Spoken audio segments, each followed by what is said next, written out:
And just like that, we are live. We are back in business once again. Welcome back, y'all.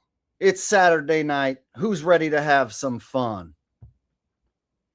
All right, I hope you guys are ready for a good show tonight because we're going to be taking a nostalgic look back in the past at infamous characters one of the most infamous characters ever to grace the world stage, the ultimate industry plant, Michael Jackson, who's still being talked about long after his scripted death. Now, this character is draped in controversy and conspiracy to where I'm not even going to be able to get to all of it tonight. It would take probably several streams to cover everything in regards to this character. So I thought we would scratch the surface tonight, take a little bit of a deep dive into Michael Jackson's career tonight, because let's face it, the world stage news right now is boring. And on a Saturday night, I don't got shit going on. And I see these Michael Jackson videos still making their way into my feed. And when I take a look back with a 2026 mindset at the old footage of this character, I spot things that I didn't notice when I was younger. So when I take a look back at Michael Jackson and his career with a 2026 mindset, I spot things that when I was a kid, I would have never noticed. And when I was a young man and didn't know anything about conspiracies or the Illuminati or the hand signs, right? I didn't know what any of that stuff, or the one eye symbolism, stuff like that. When I was a kid, I didn't know about any of it. So now when I go back and I see the career of Michael Jackson, it's like, oh, I see what they did with this character. So tonight we're going to do like a deep dive into Michael Jackson conspiracy land. But I'm going to point out some stuff that people haven't really talked about. So it should be a fun time tonight if you're into music conspiracies and stuff like that. And still a very popular character on the world stage. So going to knock that out tonight. We did a stream about Metallica being industry plants several weeks ago. How many of you guys saw that stream? We did it was like a month ago, 2 months ago. I talked about how Metallica were industry plants, and I spent like the whole stream showing like their background, how they were propped up by MTV, shoved down our throats by MTV music television. And I showed how they even faked one of their early gigs, staged it with fake fans to make it look like people were crazy about Metallica way back before they were even famous. So we got a lot of good responses from that stream. I got a lot of good feedback. So I thought tonight we would do something like that again, where we take a look back at a industry plant and do like a deep dive into their career. And so it'll be somewhat like that stream where I proved that Metallica is nothing but a bunch of industry plants posing as the biggest heavy metal band in the world. All right. So the king of pop, definitely a lot there to unpack tonight. So it's going to be a hell of a stream. Let me go ahead and say what's up to all my mods here. I see RY here in chat. I see Lint Away, Air Duct Cleaning here. I see Holden and Rose Bell. Rose Bell says his music sucks. I would argue that he had a few good songs in his early part of his career, and that was to hook the adults. So I would argue songs like Smooth Criminal, Billie Jean are not bad songs and are in fact pretty catchy. But then some of his later stuff that he did and some of the stuff that was targeted at the children, that stuff sucked for sure. So I would say that he's got a mixture of music that is actually what I would consider still good. I think Billie Jean as a recording is a masterful recording. Like the guitar in Billie Jean is so clean and catchy, and the bass line and is just super catchy hook. So I would argue that the early MJ stuff was specifically designed to get adults to like him and dance. And when that worked, then they moved in on the kids. We're going to go over that tonight. I'll show you guys how they use this character to create like an archetype for what we see nowadays. When we see a celebrity all of a sudden overnight, boom, look completely different. Oh, well, they got plastic surgery and Botox. Yeah, well, they had to create the first character to do that, like to be unrecognizable from when they started. And that character was Michael Jackson. So the Michael Jackson character is like the poster child, or poster boy, I should say, for botched celebrity surgery. And they made it look like that's the norm, that celebrities just go crazy and they're just so rich that they just decide to get surgery and botch their face. So that whole narrative was started with the Michael Jackson character. And I say it's a cover. There's more than meets the eye here. All right. And this was shit that I just stumbled across, like, watched an old ass clip of Michael Jackson and then thought, oh, gee, that guy looks different than the other Michael Jacksons. I wonder if they had multiple Michael Jacksons. So then I started going down the Michael Jackson conspiracy rabbit hole, and holy shit, there are so many conspiracy rabbit holes. So I'm going to try and stick with the multiple Michaels theory tonight rather than get too crazy too fast. All right. So with that said, I got a bunch of super chats that came in before the stream started. RY is here supporting the chat as usual with lots of super chats and requests. So let me knock those out, and then we'll dive into the Michael Jackson deep dive. So the first super chat that came in, RY says, Richie from Boston responds to a troll comment posted on Jake the Awake's last video that he doesn't vape anymore. I don't think it was a troll comment. I think that was a genuine comment. So this is true. There was a guy who said that Richie from Boston hasn't vaped in a year. And so I responded that I'm going to have to update the Richie from Boston impression and have him quit vaping so we can progress the Richie from Boston character along and have him quit vaping, right? So I was going to go along with what this guy told me. Just some random guy. I haven't checked to confirm, but some random guy in the comment section told me that Richie no longer vapes. So I was going to take his word for it and have Richie quit vaping the organic Bible vape juice. But here RY is. He wants me to assure everyone that he indeed still vapes the Bible vape juice. So since RY is spending his hard-earned money on this request, I guess Richie from Boston is going to continue vaping for at least another week, right? All right. Contrary to what rumors have been going around about me, I have never, and I repeat, never stop vaping my organic Bible vape juice because it is the only known cure to keep those invisible drones. They're so microscopic, you can't see them with the naked eye. It's the only known cure to keep Chinese nano drones from invading your anus and implanting themselves and then causing full-blown Chinese nano AIDS. Let me tell you what, from firsthand experience, you do not want Chinese nano AIDS in your ass. And so that is why I will continue to vape my 100% organic Bible vape juice until a better product has been invented. Now, I don't want to spill the beans, but I am working on a series of new products that may one day replace the vape. Because let's face it, vaping may not be considered to be the most healthy thing to do.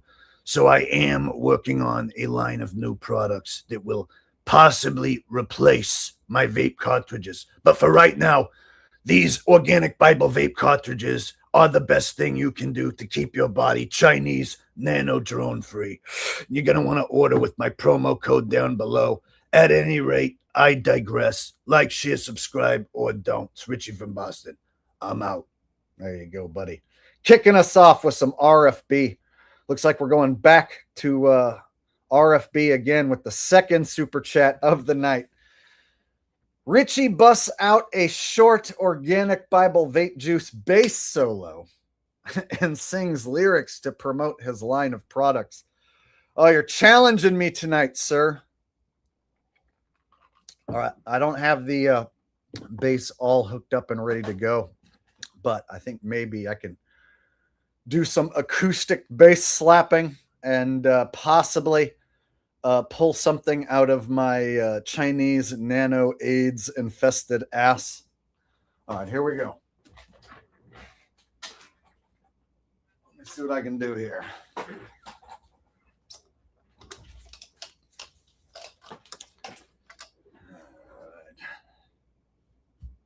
Let me quickly think of some organic Bible vape juice song lyrics off the top of my head in the style of Richie from Boston. I mean, shouldn't be too hard, right?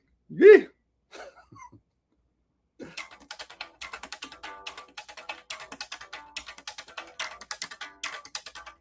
If you don't want nano drones in your ass, get some of my Bible vape juice fast. You can order with the promo code down below, and that's when you order right after the show. Come on. Rid your ass of the Chinese nano drones, or you might get full-blown Chinese nano AIDS in your ass. And trust me, you don't want that. I have had them. It was really terrible. So please, order now. Order now. So help me God.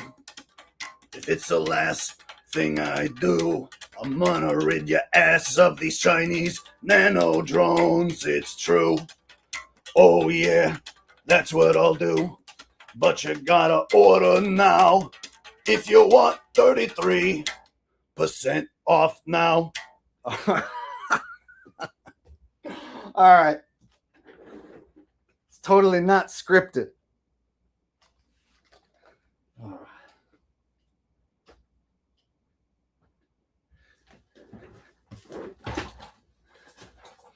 You can tell by the way that none of those lyrics really rhymed that well, that I totally pulled that out of my ass just now for you guys. There you go, RY. Challenging me to start tonight's show. All right, good times. LaFleur, Davey D from the LaFleur Network says, Saturday Night Live, grab your popcorn, gonna be entertaining. Grab your popcorn. Going to be taking a nostalgic look back at the 80s and the 90s, early 2000s. So the thing about Michael Jackson, his career stretched multiple decades. So we're going to take a look back at little black boy Michael, and then we're going to see how Michael went from being a black man to being this weird pasty face feminine looking creature towards the end. And we're going to ask ourselves, was it really the same guy? So stick around. It's going to be a good show. Thank you, Davey D, for the super chat, buddy. RY wants lint away as a shape-shifting Archon. Well, all right. Now, Jake, he's proven to be one of these shifty, shape-shifting Archons. And he's doing damage control, because I bodied him and I exposed that he's a bloody shapeshifter. And now he's got his bloody handler lent away. So he's sending super chat money. It's a form of money laundering, mate. They're bloody shape-shifting money laundering icons. They're using the Lint Away lint cleaning service as a cover. They're running cover for their shape-shifting icon-like ways. There you go, a little Lint Away shape-shifting archon action for you. All right, and everybody can thank RY for all the silly requests, which are fun for me. You know, there's nights where it makes me feel good to do something fun and silly and not take everything so serious, because the world we live in, you know, it can be harsh and shitty. It can make you feel depressed. And so, you know, sometimes just having some fun and hanging out with you guys and acting a little silly is just what the doctor ordered, at least for me. So I want to thank you guys for being here tonight. And we're going to have some fun. I'm already having fun. If you guys are having fun and you're ready to have more fun, can you do your boy a favor and hit the thumbs up? Let's start the show with everyone here, right now, hitting the thumbs up. It would really help. So, going to keep it fun and positive tonight. Oh yeah, I just read that one. Vincent with a very generous donation, but no message attached. I don't know if you meant to do that or not. I appreciate all the super chats, whether it's a impression request or a compliment or no message attached. I appreciate all the super chat support. And Vincent, very generous of you. Thank you, buddy. Fist bumps to you, sir. In fact, double fist bump it to the screen. All right. Got a RY said I missed a few super chats. All right. That means there must be some that aren't showing up in StreamYard. So in that case, let me pull up my watch page.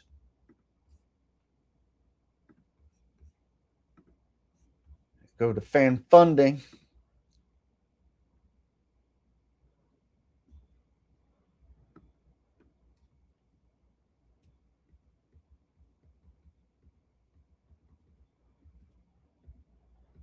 Oh, yeah, I totally missed a bunch. My bad. All right. Big Money Bob with 5 Jake the Awake memberships. I don't know why that didn't show up in StreamYard. It's weird. So shout outs to Big Money Bob with the Jake the Awake memberships coming through. I appreciate that. And if you get one of Big Money Bob's gifted memberships, make sure to thank him. So what happens is if he gifts those, it randomly picks 5 people. So he doesn't get to choose. It just randomly chooses. So if you're one of the lucky people who gets a membership, make sure to thank Bob. All right. Thank you, Bob. All right. And then we got RY coming in with the impression request. Alex Jones rants Eric Dubay, UV, and E are part of a friggin' deep state. Makes me so angry. All right. Folks, let me tell you what right now. You want to know what really chaps my ass? These freaking deep state shell sons of bitches. These damn globalists think they can come in here and preach veganism? Not in my chat. I spotted this freaking Hitler worshiping vegan, Eric Dubay, and his little butt buddy boyfriend. They were going through here trying to convince everybody that they should go vegan, trying to guilt trip everybody from eating animal products. These sons of bitches trying to flip everybody over to the dark side. You shall not win this battle. There's a clear line being drawn between good and evil. Folks, as you know, I've been a good guy since the beginning. Been the one steering you straight. Meanwhile, these goddamn deep state sons of bitches coming in here trying to preach veganism in my chat. Now, as you all know, I will eat my neighbor's ass, and I done have eat my neighbor's ass already before. So you guys know there's no way in hell I will ever go vegan over my dead friggin' body before you see me go vegan, you sons of bitches. There you go. Got your Alex Jones impression in there. All right. So thank you, RY. for your multiple super chats. Then we got Elmo sings Michael Jackson's Smooth Criminal. Oh boy. Elmo sings Smooth Criminal. Wonderful. All right. Let's see what I can do here. As it came into the window was the sound of a crescendo. And he came into an apartment with a bloodstains on the carpet. Then she went into the table. He could see she was a neighbor. So she went into the bedroom. She was struck down. It was her doom. Annie, are you okay? Are you okay? Are you okay, Annie? Annie, are you okay? Are you okay? Are you okay, Annie? You've been hit by, you've been struck by a smooth Elmo.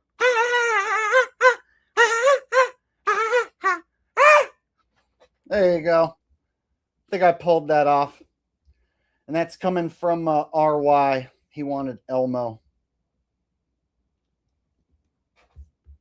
So Elmo singing Smooth Criminal. I don't think there's any other comic who would dare even try that. So there you go, RY.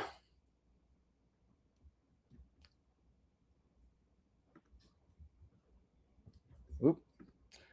And RY says, shout outs to Truth Hurts who lost his dad. Oh man, I'm sorry to hear this. Sorry to hear. I lost my dad just in May. So I lost my father recently as well. And even if you don't get along with your father or have a time in your life where you didn't get along so well, when you finally do lose, your father figure, it can be harsh to deal with, even if you didn't have the best of relationships. So whenever you lose a parent, it can be tough, even if your parents weren't perfect, even if you didn't have the greatest of relationship with them. Losing a parent is one of those difficult things that reminds you of your own mortality here. And so, yeah, I'm in the position now where both my parents are deceased. And whenever I, think back on them, I have memories of them that will stick with me that are good. And then there's memories, of course, that are not so good. And I think about them a lot. And so there's a lot of feelings there, when you're talking about the people who brought you into the world and raised you. It's got to be a tough thing to try and raise a human being these days. And so you look at your parents as people, who maybe did their best or maybe they didn't do their best, whatever. And, we're all brought up differently in different situations. So it affects people differently to lose a parent, So if you were never close to your parent at all and you find out that they're deceased, it might not affect you at all, So I guess it all kind of depends, but I'm sorry to hear that, buddy. All right.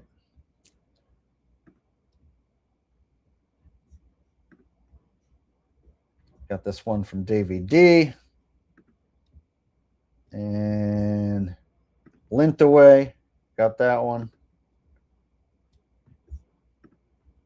Said you missed a few super chats. So I think I caught up. So I think we're all caught up. And now I see one coming in from Jonna right now.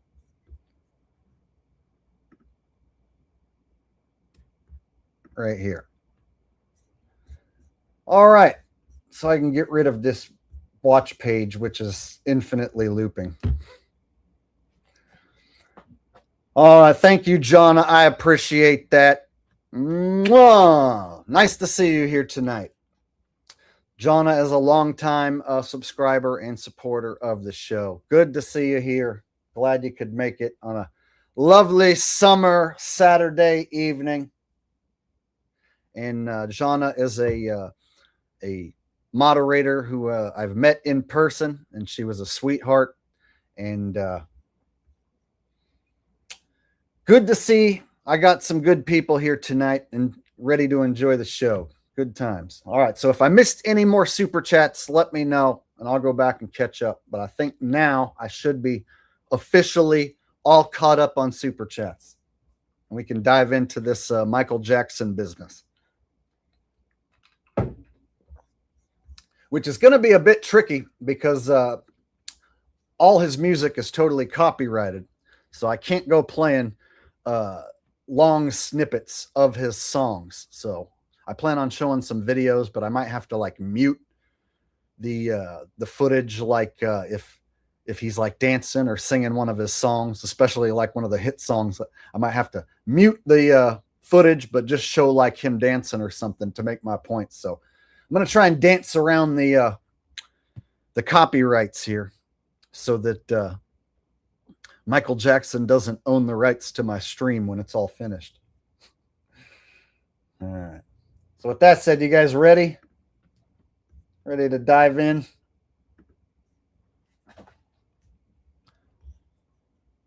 All right.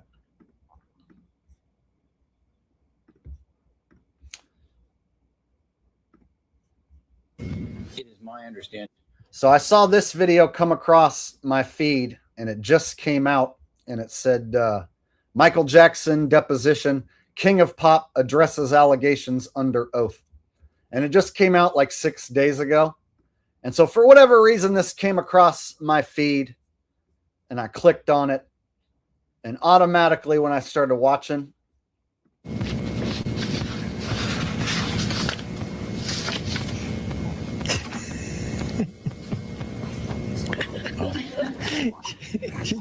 right away I'm like, man, this looks like some sort of Michael Jackson impersonator, right?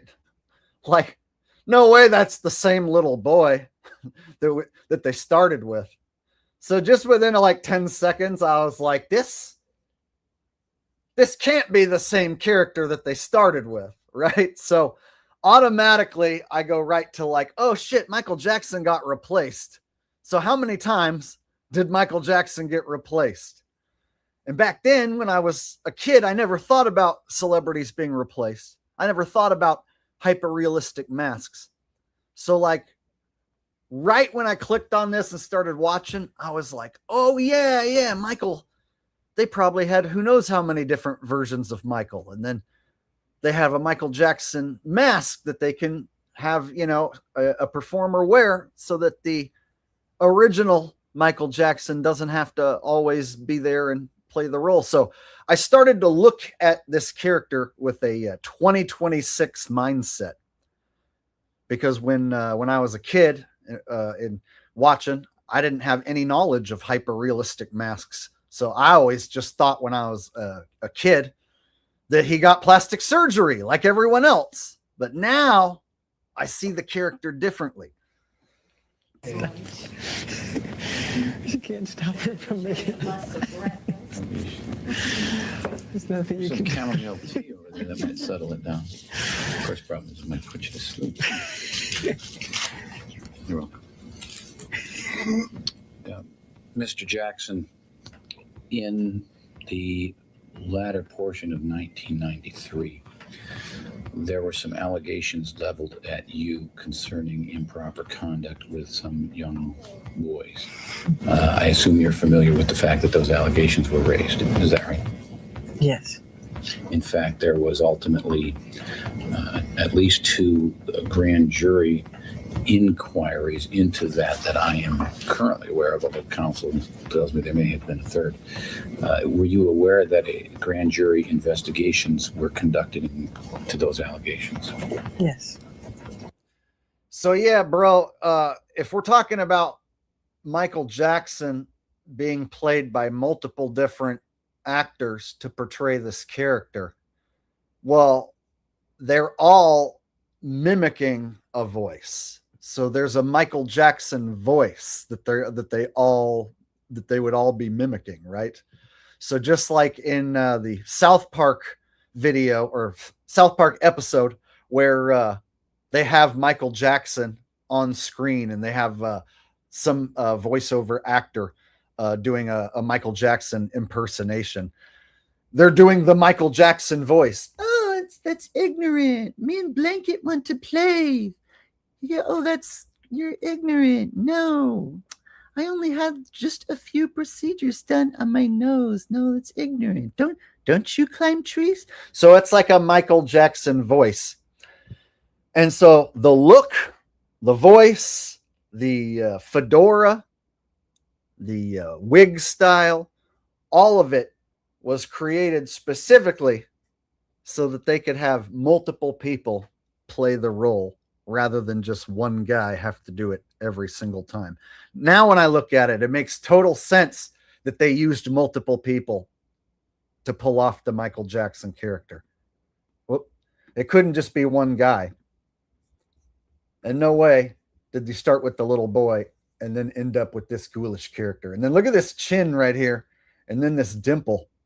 So I found several pictures after 1996 where the dimple isn't nearly as pronounced. So right here, the dimple in his chin looks like a straight up butt crack.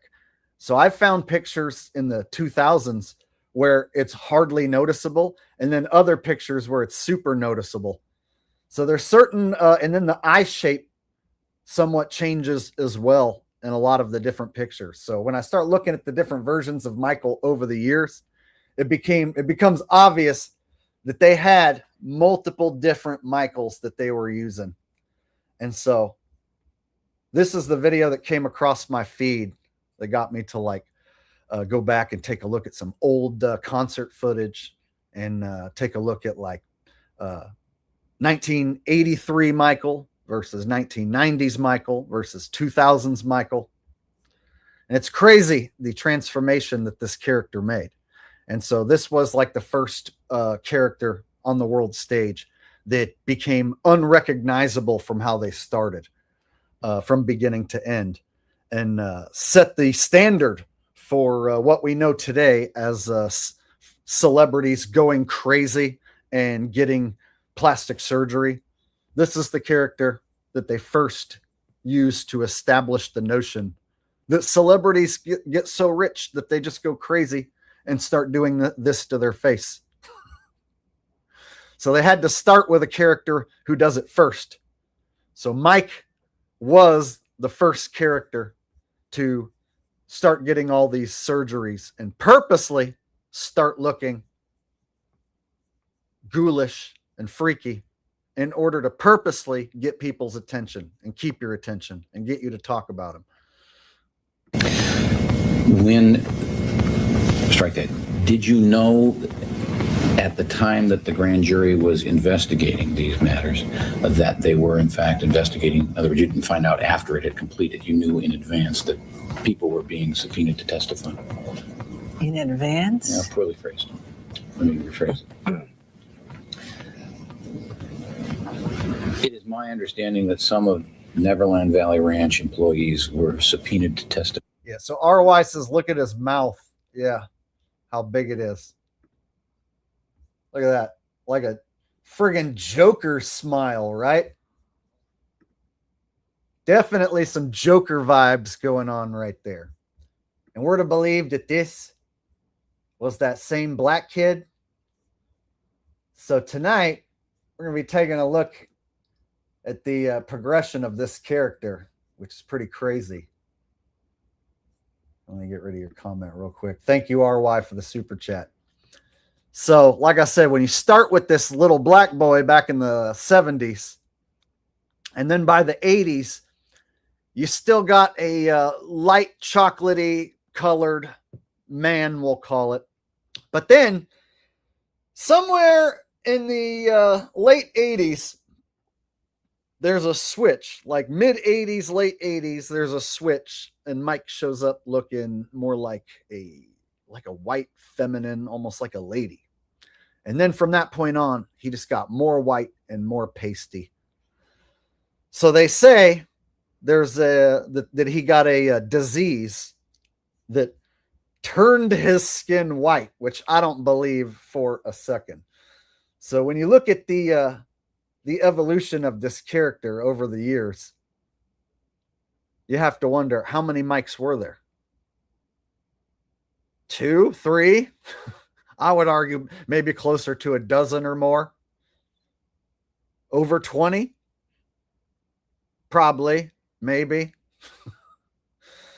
So multiple Mikes theory definitely on the table here. No way were they just using one guy to pull off this character. In fact, I would argue that the character became worth so much money, so famous, that there's no way they're going to just let one guy control that character and make all that money and be that influential and popular.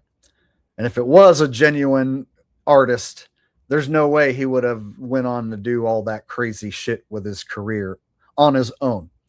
So this is the ultimate industry plant character, Michael Jackson. And you can see what happened to celebrities now. And the Michael Jackson character was like the precursor to when you see a celebrity all of a sudden, like Jim Carrey, all of a sudden looks completely unrecognizable. And people are like, oh, yeah, well, Jim Carrey just got plastic surgery and Botox. Well, you had to have Michael Jackson do it first in order to get people on board with this notion that celebrities are just getting botched surgeries and making themselves look like freaks. You can't stop her from making There's nothing you Some can do. chamomile tea over there that might settle it down. Of course, problem is it might put you to sleep. You're welcome. Mr. Jackson. All right. So I went back and so that interview right there is boring. And they basically ask him a bunch of questions and he mainly just says yes or no and smiles and snickers. And so they ask him about diddling boys such as Macaulay Culkin. And he just goes, no. Right. And so I was looking the whole time thinking, man, that just looks like a Michael Jackson impersonator. So if you question a actor playing the role of Michael Jackson about diddling boys, well, who cares what they say if it's not the original Michael Jackson? And so then the allegations of diddling boys, well, which Michael diddled the boys? If they used a dozen Michaels to play that character, which one's gonna take the fall? And none of them ever took the fall. He was never proven guilty in court. And so what they did was normalize this notion that men in positions of power with wealth and fame who can have whatever they want are interested in children. And so now stories about fellas like Epstein. Oh, well, that's sounds totally plausible. You can say whatever you want about what he did because they already had this crazy character, Michael Jackson, already on the world stage, already purposely be involved in all these scandals and debauchery in order to get your attention. So with the Michael Jackson character, they figured out that they could keep your attention, get all of our attention, keep us talking about Michael Jackson, thinking about Michael Jackson, as long as he was in the headlines, as long as he was in the news, as long as his name was being brought up, they could keep you thinking about this character. So I went back and I watched a Billie Jean live performance from the 80s. Like, what is it that made this guy famous? Like, what is it that mystified and stupefied people? So I went back, tried to find the exact moment when he became a superstar. And there's this live version of Billie Jean that's considered to be the best version of Billie Jean out there with Michael Jackson dancing. So this is the one that all the impersonators copy.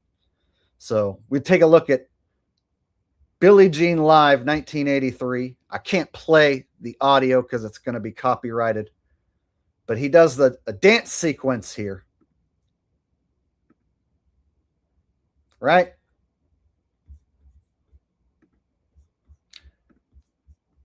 And the whole time he's doing these dance moves, women are screaming and freaking out, and the crowd's just losing their mind.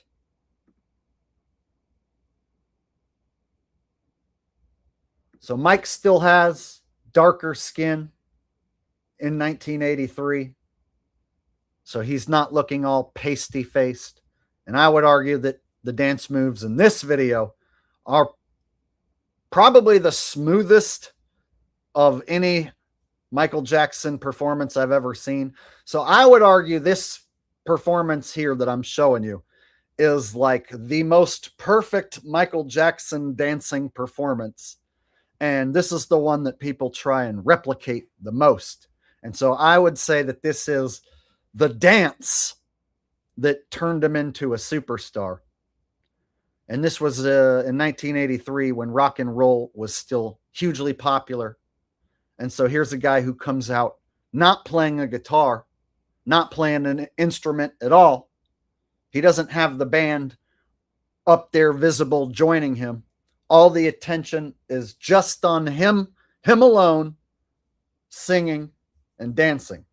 And the crowd is falling hypnotically under this spell because this dude's doing dance moves that nobody has ever seen before.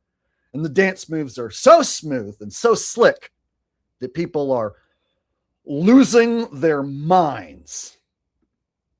I would play the audio, but the stream would get copyright claimed immediately.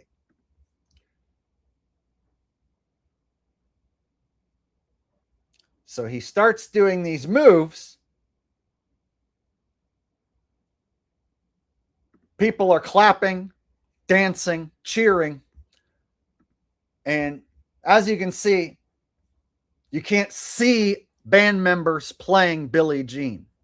So this is where they got people to stop paying attention to the band and focus on the front man, the entertainer. Look at his dance moves. Look what he's doing. Look how he's moving. Look how he's behaving.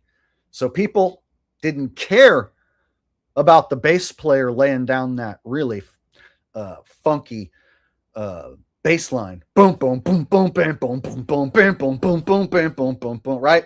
Nobody cares about the drummer keeping that beat. No. Everyone's focused on this dude and his dancing.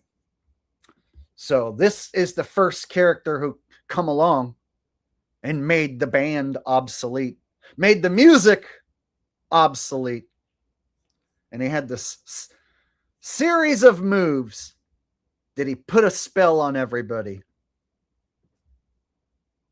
And I would argue Billie Jean, one of his best songs, stands the test of time. The most catchy, the most danceable. You can still go back and listen to that bass line, the guitar. So for those band geeks out there, when you listen, you still hear the well-crafted song. You still hear the funky bass line and the super crispy guitar coming in. So the people who like the sounds of rock music, they were still satisfied by what they were hearing on the records. But when you went to go watch, the band wasn't really an emphasis at all. All the emphasis is just on Michael, the performer, dancing.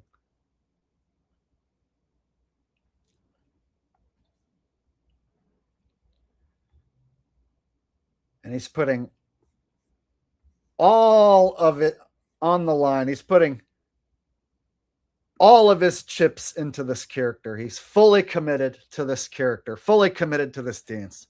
And this guy has obviously practiced this dance a shitload of times. So the question becomes, this dance he's doing that's mystifying everybody, changing the world on the spot, changing how people think and feel with this dance that he's doing. Did he just come up with all that shit? Are we to believe that he just came up with all those moves in that order himself? Or were these dance moves, these specific moves, given to this individual, and this individual trained to dance this certain dance, which they knew was going to get a certain reaction from this crowd? So I don't think anything like this happens just by chance, that dude comes along, does a dance like no one's ever seen before, and changes the scope of entertainment forever, like changes the entertainment business forever, just because he happens to be like the smoothest, slickest dancer anyone's ever seen. Yep, that's exactly what happened. So who the hell came along and showed him this? And then it culminates, of course, into him.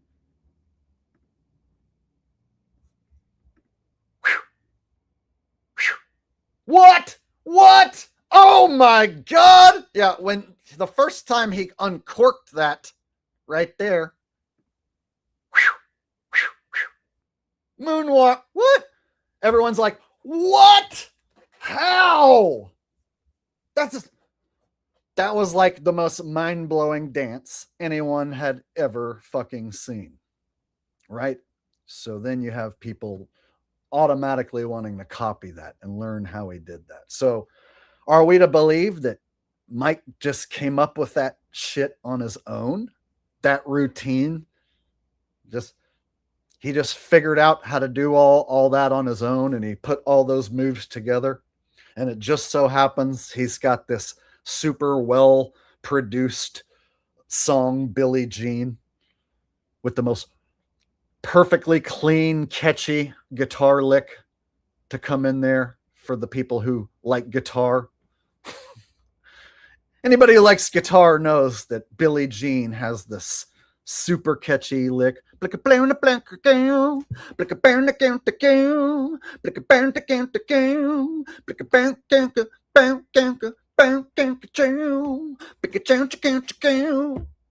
like the most catchy fucking guitar lick. Oh, and the most catchy ass boom boom boom boom boom boom boom boom boom boom boom boom. Like you guys know, that shit is just one of the catchiest shit ever at the time. And then he's got this perfectly sequenced dance to go along with it.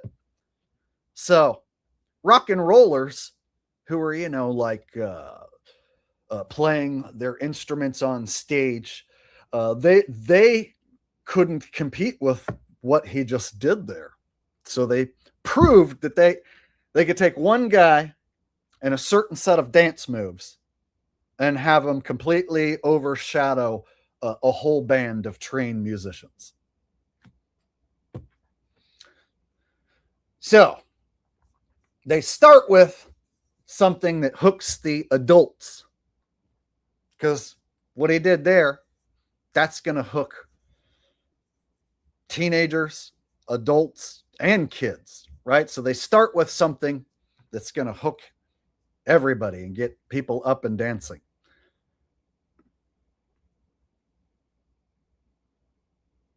And look at the crowd. He's got them in the palm of his hand. And all he's doing is just super slick dance moves. And this was back before he pointed at his crotch over and over and over and over. So I like this dance of Michael's the best because it was before he started making all these crotch motions and gestures. So in the 90s, I'm going to show you some 90s Michael where it's all about motioning towards his crotch over and over and over and over and over and over and over. So the original version here of Billie Jean and this original dance that made him famous, I would argue, is pretty slick. And many, many, many impersonators have tried to copy it because of how razzling and dazzling it looked. But I don't think that they had the same guy doing this same dance and performing all the shows over and over again. So definitely by the 90s, I think they were using impersonators to do the shows.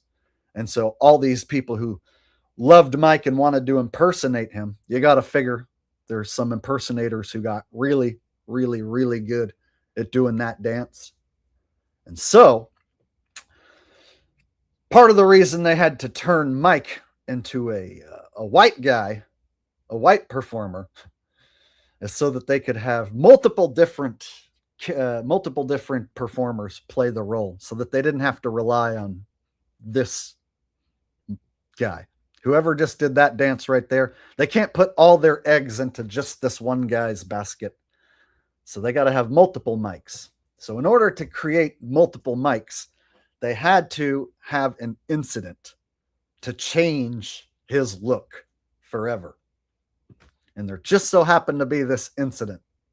Shortly after this Billie Jean performance here, shortly after this, he did a Pepsi commercial, which we're going to take a look at next, where there was a pyro accident, which supposedly gave him third-degree burns on his face and scalp. So this incident changed Michael's look forever. And that's when the metamorphosis into White Michael began. And that's when shit starts to get crazy. We're going to look at that next. All right. So yeah, I went back and watched the Billie Jean shit, that live performance where he's just dancing. And I'm a rock and roll guy. And even I was like, holy shit.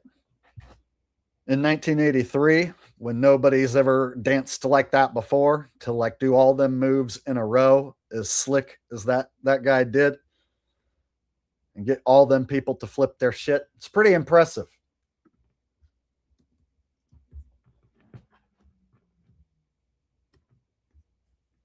All right. Buffalo Kelly says Michael Jackson supposedly suffered severe burns, and some say Burn Kid on Larry King was him. So you're getting ahead of me. So next, after I get through these super chats here, I'm going to show you guys the Pepsi burn incident, the pyro incident.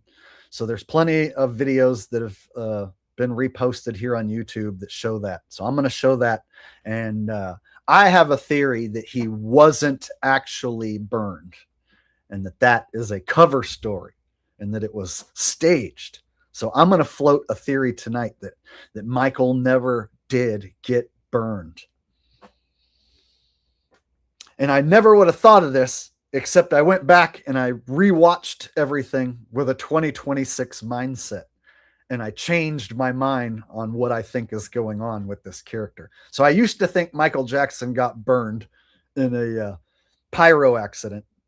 And then he started getting plastic surgery. No. Now I don't think that at all. And that's where the conspiracy comes in. We're going to get to that next. So thank you very much, Kelly. I appreciate you being here tonight. Thank you for the super chat. And yeah, the Michael Jackson is Dave conspiracy I planned on getting to towards the end tonight. And so I was going to cover both those things that you're mentioning tonight. And I can't say for sure that Michael Jackson became Dave if there were multiple Michael Jacksons. So it might be that one of the Michael Jackson impersonators impersonated Dave. But that doesn't mean that the little boy, the black little boy that they started with, became Dave. So I'm going to get to all that Dave stuff later, because that part, it gets really crazy.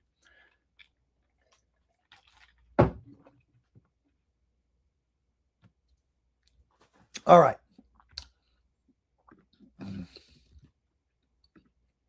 R-Wise says Michael Jackson floating in space giggling. Oh, geez. I'm not much of a Michael Jackson impersonator.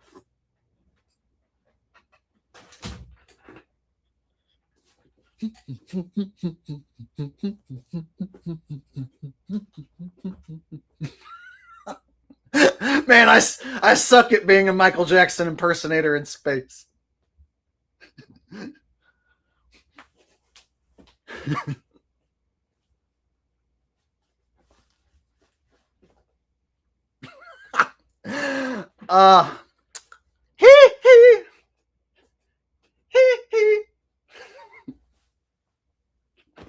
I can't do it. I can't do Michael Jackson dance moves and float at the same time. It's like if I commit to floating, then I can't do Michael Jackson dance moves. And if I'm doing Michael Jackson dance moves, I can't quite commit to floating. All right. I'm going to have to chalk that one up as a fail. All right, don't ever ask me to do Michael Jackson flipping in space ever again. In fact, please, no Michael Jackson impressions. I know we're going to be talking about him tonight, but I don't want to dance like him, and I don't want to sing like him either. I don't want to do any pretending that I'm Michael Jackson tonight. LaFleur says the version from the 80s they treated like royalty. Now, it was like that into the 90s too. So into the early 90s, he went on tour all over the world. And so he would do a show in like Bucharest, and there'd be just like a stadium of people there just losing their shit. Meanwhile, it's like a pasty face Michael Jackson impersonator looking dude just doing dance moves and lip syncing. And then people in Bucharest think that they done saw the real Michael.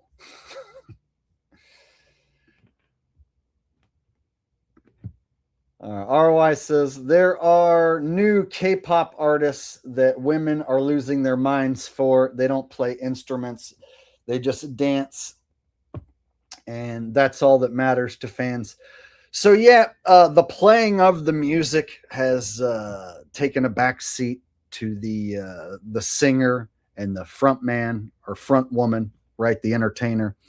And so what they proved with Michael was that with the right set of dance moves and backup dancers, you don't even need to have a band on stage at all, right? You can just have music come out of the speakers. And as long as people get to see a guy who looks like Michael Jackson do some fancy dance moves, and then if he's got a team of backup dancers and they're doing all this choreographed dance, hey, there's people who are happy with that and they think that they're getting a good show. So yeah, like if you think about it, like, oh, we can draw more people with and make more money with this stupid choreographed dance and not even have to have these people on stage playing any of the music, right? So you had to have Michael Jackson set that tone in order for guys like Justin Timberlake or the Backstreet Boys and all those guys. In order for them to have a career, you had to have a guy like Michael show up and do his dance and his style of singing and performing to overshadow the music completely, to where it became acceptable to not even have any of the people on stage playing the music. So I would argue that like back in like the late 70s when rock and roll was still like wildly popular, if you would have had a group like the Backstreet Boys show up without instruments, they'd have been laughed at and ridiculed, right? Like so they had to have somebody like Michael come along and set the tone that it's all about these dance moves and the singing and the lyrics, and the music is secondary. So yeah, they use Michael as the archetype for sure. Buffalo Kelly says, for the record, Moonwalk 1983 was fire. So there was a video game called Michael Jackson's Moonwalker. And you would go around beating up bad guys as Michael Jackson. And then there was like a special move button where you would like start dancing and kill all the bad guys with a Michael Jackson dance. Anybody remember playing Michael Jackson Moonwalker, the video game? So Michael Jackson was impossible to miss, impossible to avoid when I was a kid. And so I would argue that he's like the ultimate industry plant. Like they made sure to shove him down everyone's throat to where it was like he was literally the most famous pop star in the world. So he's still being talked about today. WFTL says, walk on the moon. He walked on the moon. Walked on the moon, he walked on the moon. Walked on the moon, he walked on the moon. Michael Jackson, he walked on the moon. And then you know that he come back soon. He walked to the left, he walked to the right. This beach, you know, he moon walk all night. He moonwalk here and he moonwalk there. Land on the moon, walk on the moon. All right. Retarded. All right. Let's get back to the breakdown here. So we saw 1983 Billie Jean, and Mike was still looking chocolatey, still looking like if you were to look at him from here, you see, that's a black guy, right? Definitely doesn't look like a white guy. So 1983, we can all agree Mike is not looking like a pasty face white guy. So 1984, short time after that, was the Pepsi incident. So let me pull that up. I got it in my watch history. 1 second. So the story goes Mike had his face burned and his scalp burned in a Pepsi commercial disaster.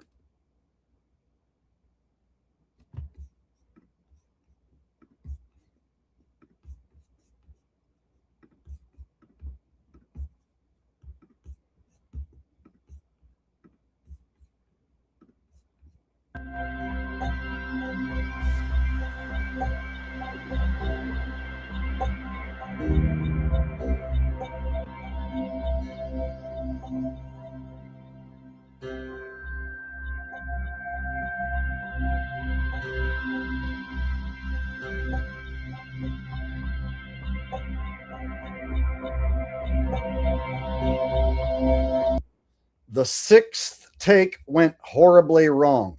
So this was filming for a Pepsi commercial. And apparently one of these pyrotechnics caught his head on fire.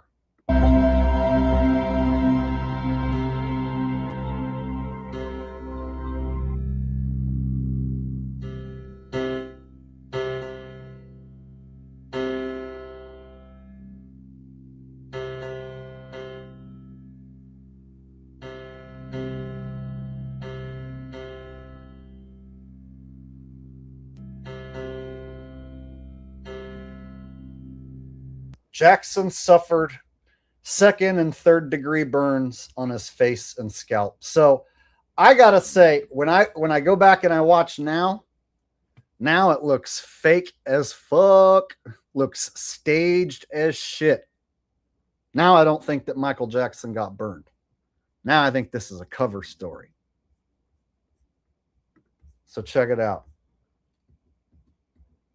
We see white flash, and of course, really terrible video clip, right? Grainy footage. So we see a white flash, sparks, smoke, and then suddenly his head's on fire. You guys see that? Let me turn off the sound. So white flash, sparks, smoke, and his head's on fire.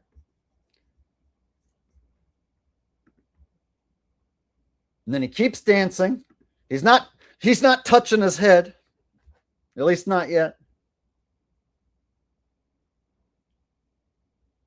Does a twirl around, and then all these people run in.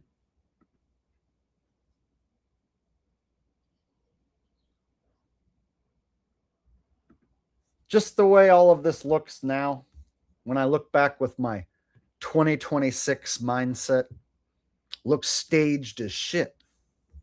So, why are they staging Michael Jackson getting his face burned and his scalp burned in a Pepsi commercial? Well, if you're going to turn Michael Jackson from a black man into a white man, if you're going to create a character that you can have impersonators perform the part so that the original Michael Jackson doesn't have to perform that dance and sing those songs every single time. If you're going to create a character archetype, well, this is the event, the incident that gives them a reason to say that he had plastic surgery. So this is the cover story for why Michael Jackson started getting plastic surgery. So I'm floating the theory that this is when they replaced Michael Jackson and they started being able to use impersonators. And so white Michael Jackson shows up after this supposed third-degree burn that happened to his face and scalp. And so then every time Michael showed up looking more white and different, people could say, oh, he got surgery because he had his face burned. The reason he started getting surgeries is because he got his face burned. So if you're going to turn a black man white, you got to have reasons. And they came up with 2 reasons to turn a black man white: skin condition, and he got burned. So you can turn the black man white and then change the way he looks drastically.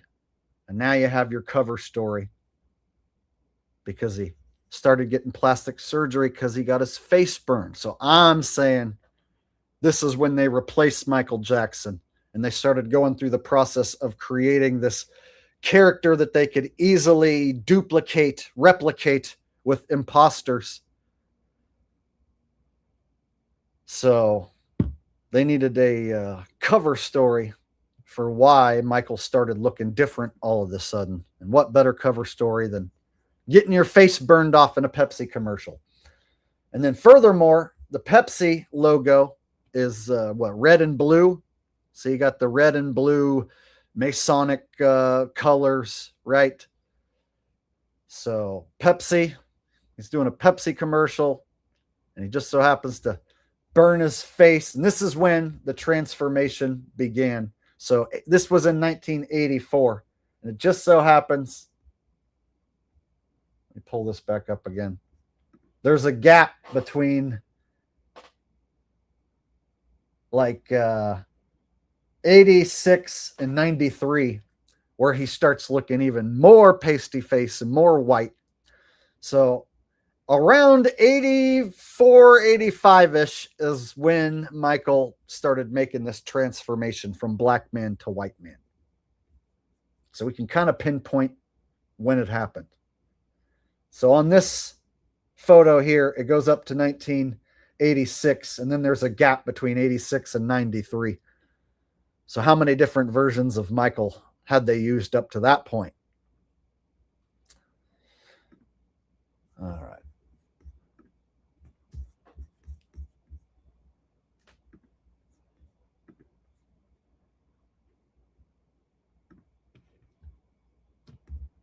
Got Nate X, the original, said, I had a version of Moonwalker for Commodore 64. Commodore 64?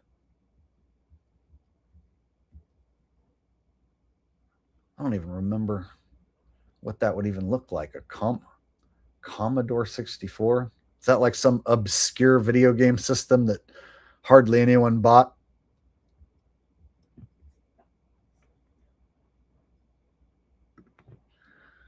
Ducks a lot, and thank you for the for being a member for 13 months, Nate. I appreciate that. Doxological Thinker said, not Michael Jackson related, but can you do an impression of Jordan Peterson? He randomly uses big words like Russell Brand, but worse. His message to Christians on YouTube is the perfect example at the 240 mark. Shit. I've never really watched the guy, bro. And so I honestly don't even know how he sounds. And it sucks when somebody asks me to do an impression of somebody that I don't really know. But like, yeah, there's so many different people that like, if it's some political pundit guy who I don't pay attention to at all, like the name is slightly familiar, but like, I can't even think of how he looks or sounds. And so I would have to like quickly pull up a Jordan Peterson video and do as best of a quick impression as I can. So if it sucks, I'm gonna apologize, bro, because I totally haven't listened to this guy.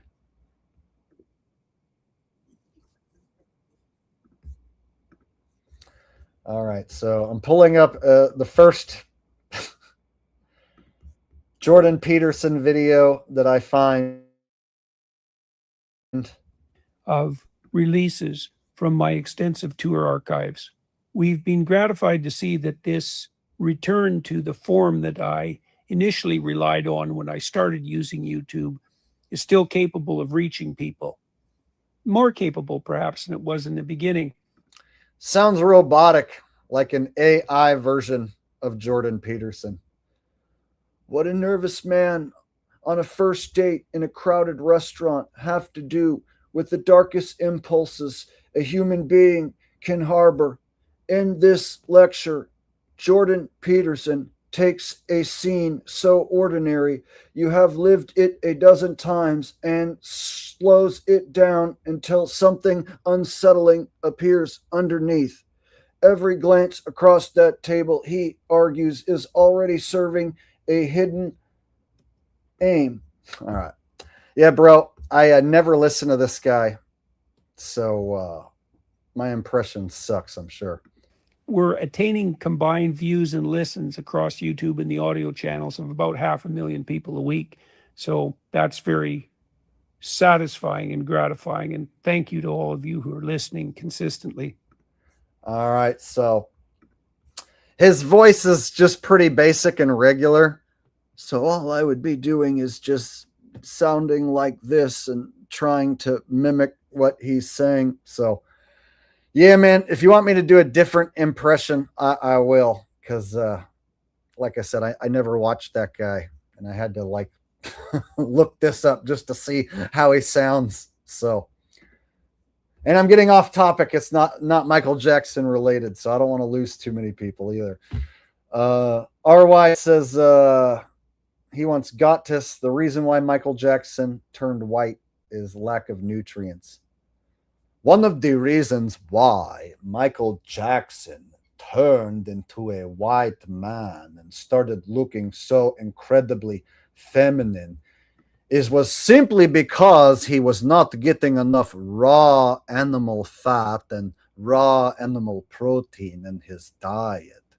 You will literally get a skin condition if you only eat a vegan diet.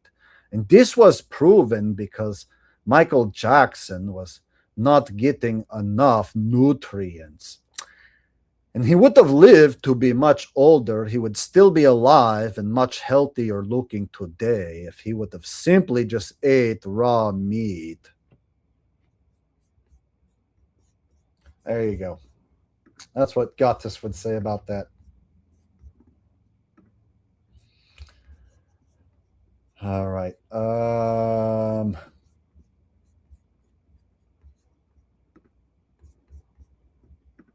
Let me make sure I'm caught up on super chats, and then I'll get to the next Michael Jackson video.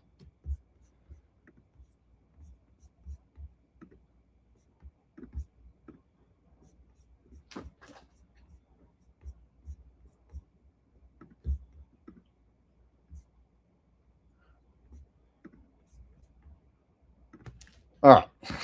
Sorry. So, what did I want to show next? Oh, yeah. The evolution of Michael Jackson. So, I found this video which shows the evolution of Michael Jackson's face. Definitely worth a peek. So we start with the black kid, right? And I would argue skin's pretty dark. Clearly, he's got coarse curly hair.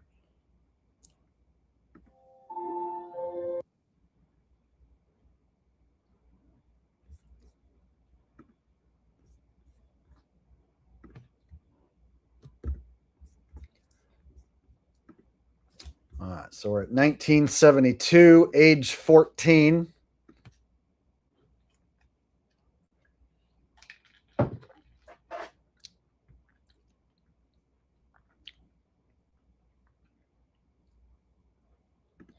This is a weird picture here. It's like he's got hair growing out of his forehead. Look at this.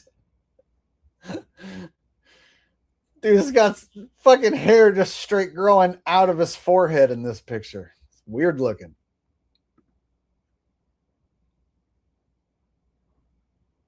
So here we are, age 17. Mike's got big old giant afro here.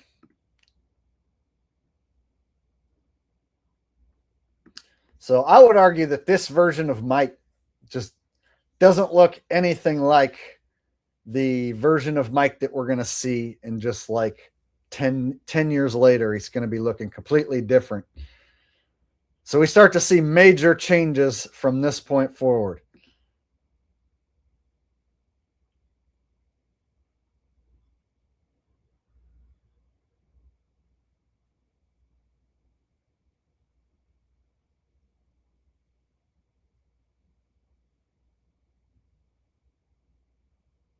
Like those, like the last one there, it almost seemed like they could have swapped out Mike from there to here, right? It almost seems like they could have made a swap right there.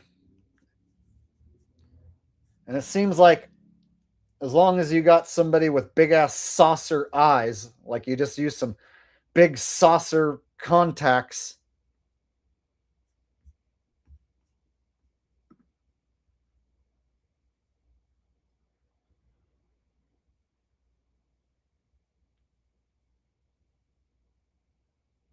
so now we're into 80s Mike, and I gotta wonder how many times did they swap Michael out? Is this really the same little boy? So we're what, 119? So we start with the little boy. Then we get this version of Mike. Now, afro's gone. So from this point forward, the afro's gone. But this was before he was supposedly set on fire. So people can say he started wearing a wig after the pyrotechnic accident. But look, his afro's gone before the pyrotechnic accident. So we never see Mike go back to having an afro from this point forward. Then his hair's always going downward, never upward.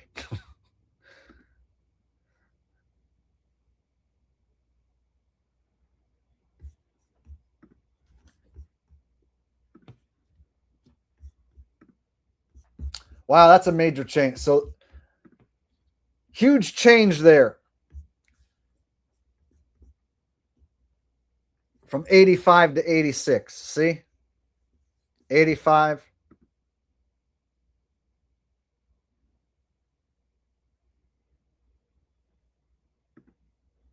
Excuse me, 83 to 84.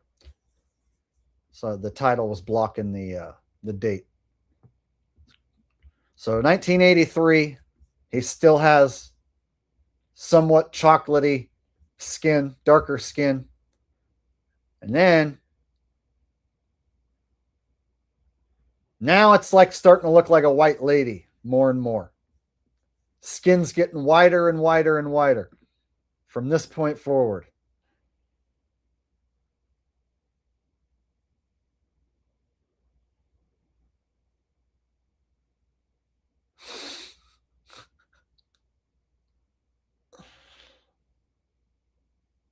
Late 80s Mike.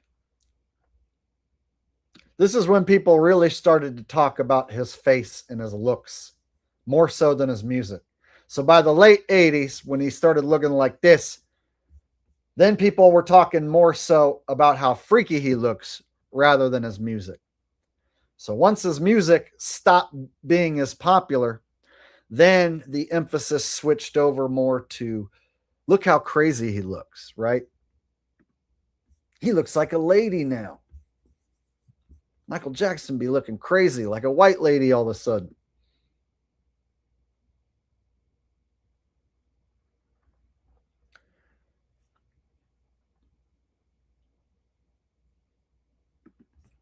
Now here's where the dimple showed up. Okay, so we don't have a butt crack dimple yet.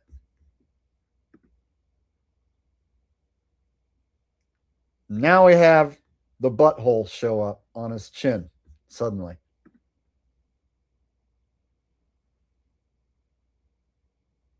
And now it's gone. So at age 32, he's got a butthole on his chin. At age 33,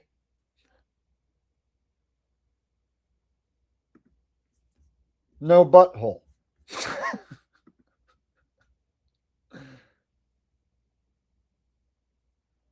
Now there's a slight, of ever so slight butthole on his chin.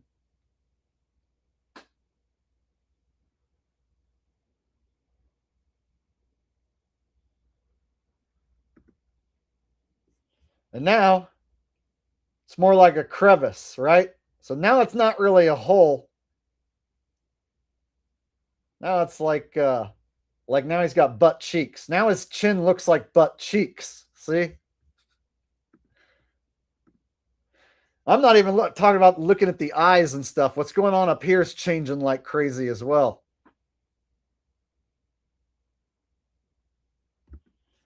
Now look at this. Look at this chin here. Look at what he starts looking like. Now again, was this really the same kid that we started with back here? Is it the same kid?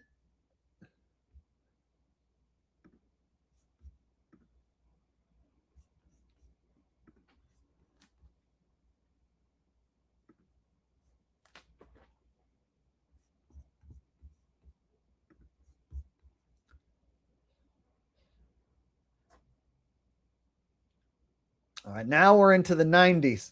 So check it out. I would argue at this point they had to have used at least a dozen different Michaels. No way that was the same guy the whole time. And so while he was transforming from black to white in the mid 90s, like 1993, I want to say, when he had basically become white, he just so happened to have a song that was on the charts called Black or White. It don't matter if you're black or white. And he's a black guy who turned white. And he just so happened to have a hit song that was played everywhere at the time called Black or White. Like, what are the odds? You're a black man who turns white. You have a song called Black or White, and it just so happens to be this catchy hit. Could have been my baby. It don't matter if you're black or white. Woo! Right? Had this really catchy guitar lick. Right? You guys remember? So, when you look at how the character was used, going to turn a black man white, and he's got a hit song called Black or White, and the chorus is how it doesn't matter if you're black or white. You could have been his baby.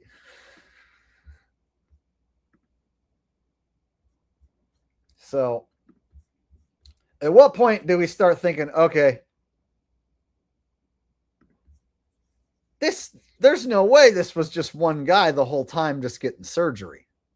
This can't possibly be just one dude getting surgeries. So now that I look back in 2026, I'm like, shit, they probably could have had 20 different Michaels or more, right? So it might be like a Joe Biden situation. You know how they had so many different actors play the role of Joe Biden? How many different actors played the role of Michael Jackson? Shit.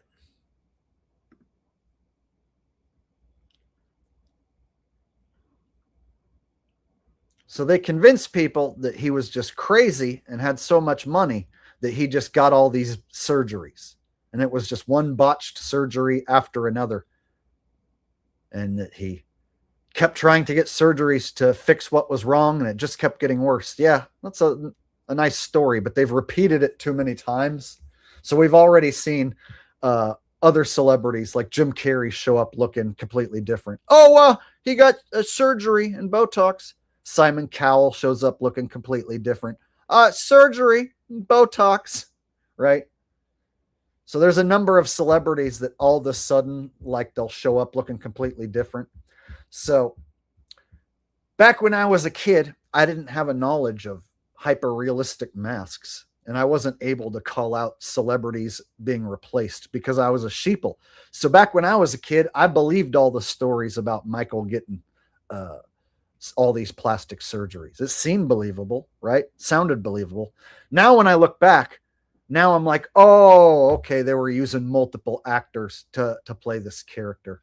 No way they were using that same dude who did the dance in Billie Jean, right? So by the end, in the late 2000s, like 2009, like before he died, no way was that the same character who was doing the Billie Jean dance, right? So they obviously used multiple different characters, and by having the excuse that he had his face burned and got plastic surgery, you could have him look completely different from one year to the next, and the excuse is, oh, well, he got plastic surgery because he's crazy and he's got all this money and he got his face burned a long time ago, right? So if you look at the story of how he became what he became, and then you look at it now with a skeptical mindset, no way was this all the same little black boy we started with.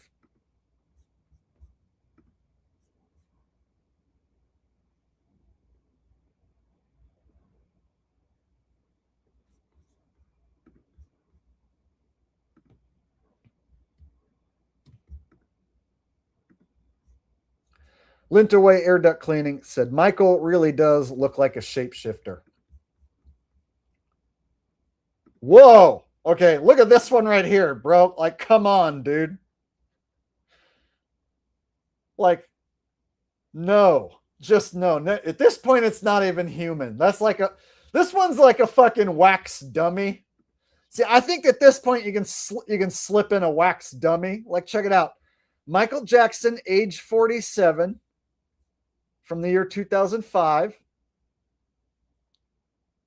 And now here's 2006. And now here's 2007. Sorry, no. This one is a friggin' wax dummy. That is not even a human anymore at that point, right?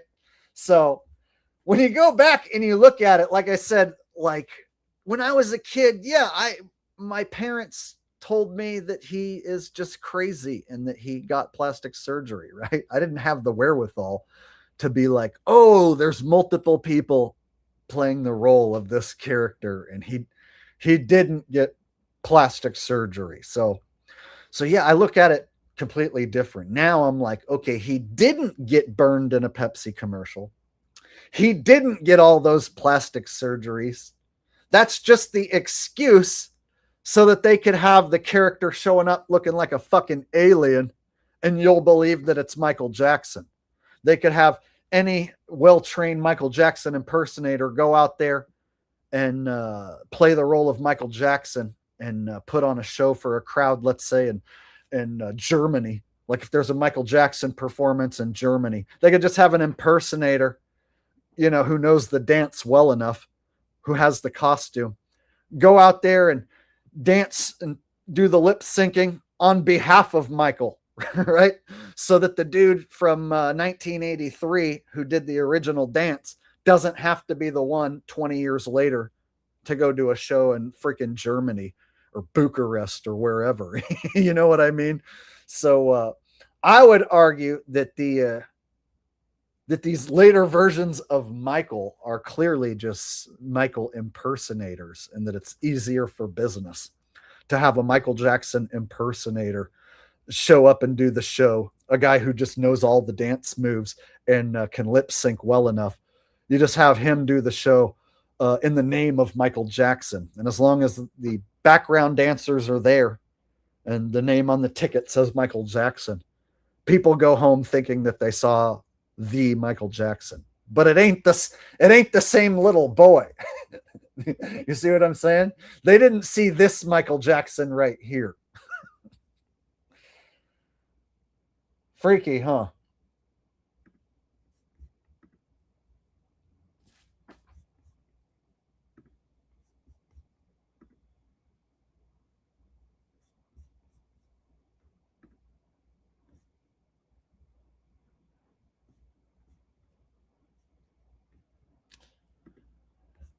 All right. Oop.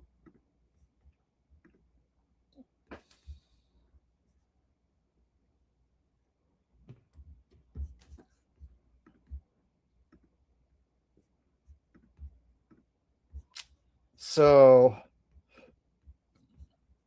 what else did I want to show you guys?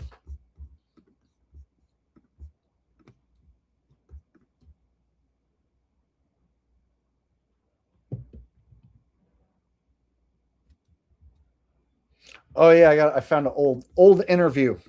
So now we'll go back and take a look at an old interview of Michael, and we'll compare and contrast. Here it is. Overall thing is it's hard to deal with. It really is. It's a hard situation. It's something I have to put up with. My father always prepared for the family, as well as my mother. Always wonderful. And that's very important. They make sure we, got the right things for ourselves. Strong parents, I think, are very important, especially in our situation. If he hit me, I would hit him back, which was terrible. And I would run around the house and hide and all that stuff. But I would really get it more than anybody. Do you think your father was too strict? Yes. No, he's going to kill me. He's going to get you still worried about that. Well, he feels that he was strict.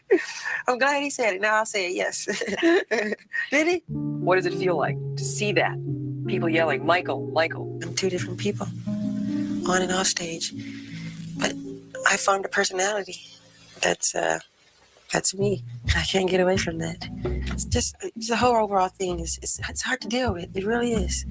It's a hard situation, and it's something I have to put up with. You've always been Michael Jackson on stage. I guess. Yeah, that's true. It's a hard situation. It is, and it's something I have to put up with. It must be hard to have real friends. Yes. Do you feel grown up? I've been around grown people, since I was 5. I mean, on tour, backstage with all the musicians and the singers, and I feel grown up for ages, for all my life. There's other kinds of sounds of music that I love to do. All right, so I went and looked at an old performance of Michael in 1993, and the whole time I was watching, it just seemed like a impersonator performing Michael Jackson's dance moves and lip syncing, but it's not the same dude. So I started noticing that they were using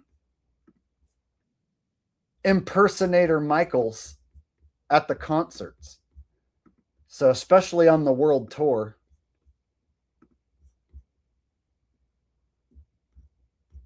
Like this version of Michael shows up looking all pasty face and white, right?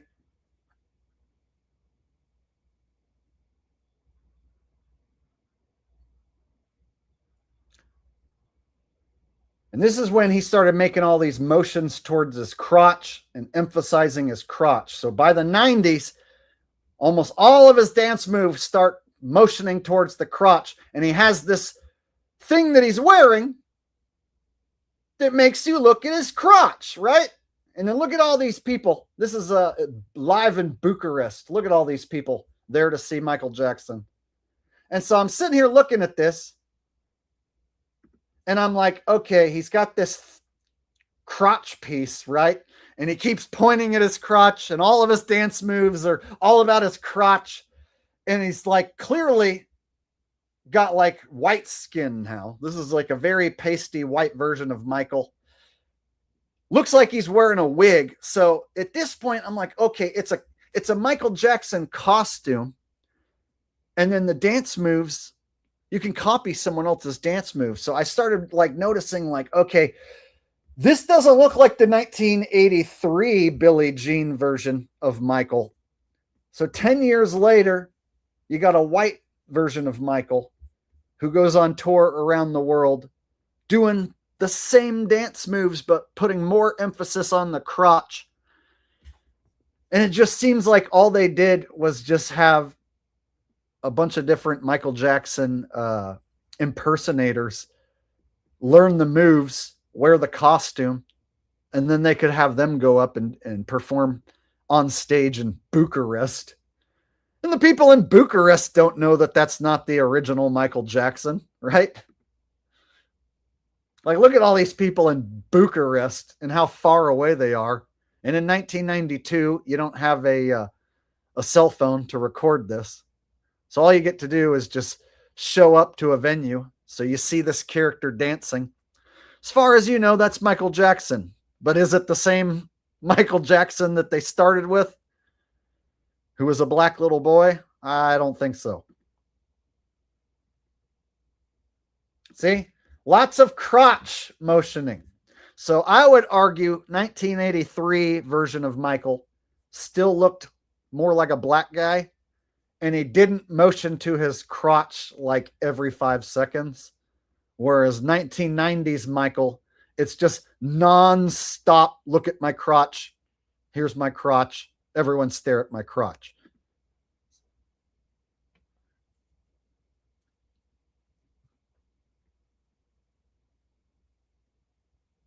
See? Constantly the crotch stuff. So this is all by design. When I go back and I look, I was like, oh, okay. So he starts by doing these fancy dance moves to Billie Jean. And the finale is him doing his moonwalk. And then it progresses into like crotch move, crotch move, crotch move, crotch move, motion towards my crotch, humping, dance, crotch, crotch. Everyone stare at Michael Jackson's freaking crotch, right? And so this is when talk around the schoolyard amongst the kids switched. People, the kids started talking about Michael looking like a gay slur word, right? Rather than a cool dancer. So in the late 80s, kids at school were talking about Michael Jackson being cool and how they liked this music. But by the early 90s, when I was in school, the rhetoric, the narrative started to change. We started to talk to each other in the lunchroom. Like, I don't know. He seems like a girl. He seems like he's like he's gay, right? So when you're like a 10-year-old kid, 12-year-old kid, and you see a guy acting like that, dressing like that, you start talking. And then the adults, of course, they were talking. So the narrative around Michael started to change quite a bit. But around the world, he was still gigantic. So in 1992, he could sell out any venue in the world, and there were going to be a stadium of people there to see him and lose their shit. Meanwhile, if you actually look at what he was doing, it's just like tons of choreographed dance moves, lip syncing, tons of gesturing towards the crotch, right? So when you go back and you actually watch the tape, what was it about this that everyone in Bucharest wanted to show up and lose their mind and watch? How did they draw a stadium full of people just doing this? That's because he was still huge at the time.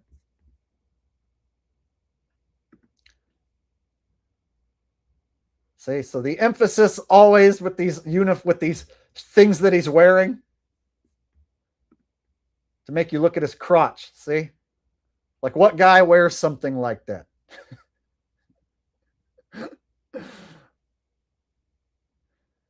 And the emphasis is not on the music being played or performed, but on the dance moves, right? So this is where the industry changed forever. You could have a crowd fixated on a performer's dance moves and what he's doing with his body to where they don't care who's playing the music.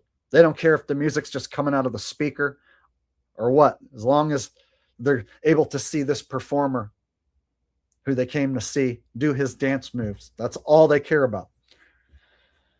So they were able to do away with big, huge rock bands being at the top of the charts and replace it with somebody who knows a well choreographed dance set and who lip syncs. So this was the precursor to pop stars taking over the charts.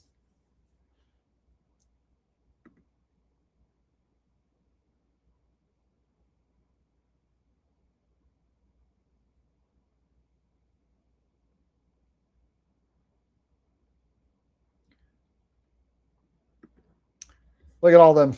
Look at all them people. So I would say that if he's doing a world tour, the character Michael Jackson is doing world tours, selling out stadiums around the world. That's generating tens of millions of dollars. And so when you're talking about someone who's generating like tens of millions, even hundreds of millions of dollars, then that's not something you can just leave to chance. You can't just leave it to chance that he gets sick on any given day and can't perform. No. So you always have to have a backup Michael Jackson and a backup to the backup and a backup to the backup to the backup, especially when you're talking about a character that can draw this many people, right? So it was always in their best interests to have more than one Michael. So I look back now and I'm like, oh, okay. So they were using Michael Jackson impersonators who could practice the dance moves over and over until they got it. And then as long as they were about the right height and the right body shape, you could give them the Michael Jackson mask, make them pasty white, and put a wig on them and the fedora. And as long as they have the backup dancers and the ticket says Michael Jackson, and they present that person as the official Michael Jackson, well, then it's Michael Jackson as far as everyone's concerned. And it started to become more noticeable. I looked at another performance from 10 years after this. So this version of Michael we're looking at here in Bucharest is 1992 Michael.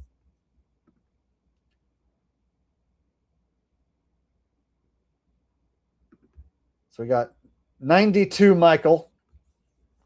And then I looked at 10 years later, early 2000s Michael. There's a show he did in Madison Square Garden where it seems even more obvious that it's some impersonator just playing the role. But the crowd is losing their mind thinking that it's Michael Jackson. So there's this live show, and I would play it like sections where with the audio playing, but I don't want to get the stream copyright struck or copyright claimed. So I have to mute the audio. But I found this live version of Billie Jean from 2001 where it clearly looks like some white guy dressed up as Michael, like playing the role of Michael. And the crowd is absolutely losing their mind. Macaulay Culkin's in the front row. And to me, it just looks like a Michael Jackson impersonator. So this is 2001, Madison Square Garden.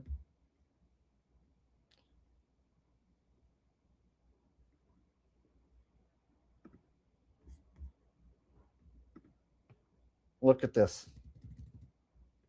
So this version, to me, this just looks like some white guy wearing a mask and a wig and a getup. And he just so happens to know the dance well enough that he gets to be Michael Jackson for this performance. So imagine you're a Michael Jackson impersonator and they're like, tonight you get to be Mike. Tonight you get to go out there and be Mike because Mike's unable to do this show, so we're going to need you to do it. So any Michael Jackson impersonator out there who dedicated their life to learning his moves, I'm sure they would be honored. They would love to get the chance to actually be Michael Jackson in front of Mike's fans. And they could even tell them that, like, oh yeah, we need you to do it because Mike has an injury to his throat and can't do it, or the real Mike can't be here for health reasons, whatever. So they could probably even convince one of these impersonators that they have Mike's blessing to go out there and do this.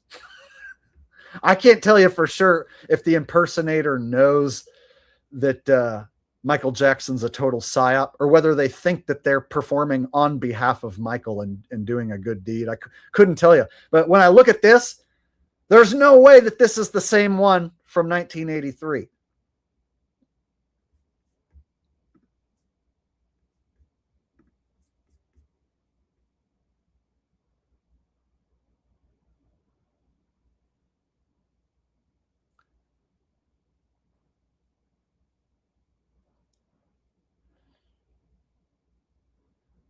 In this version, he's lip syncing, and a lot of times he'll cover his mouth, and it's kind of blurry, so you can't really see it so much. But he's lip syncing, and there's tons of pan away shots to the crowd.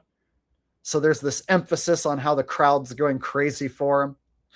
And the whole time I'm like, man, this doesn't even really look like the same Michael Jackson. And nobody in the crowd is putting two and two together, that this is like an imposter Mike.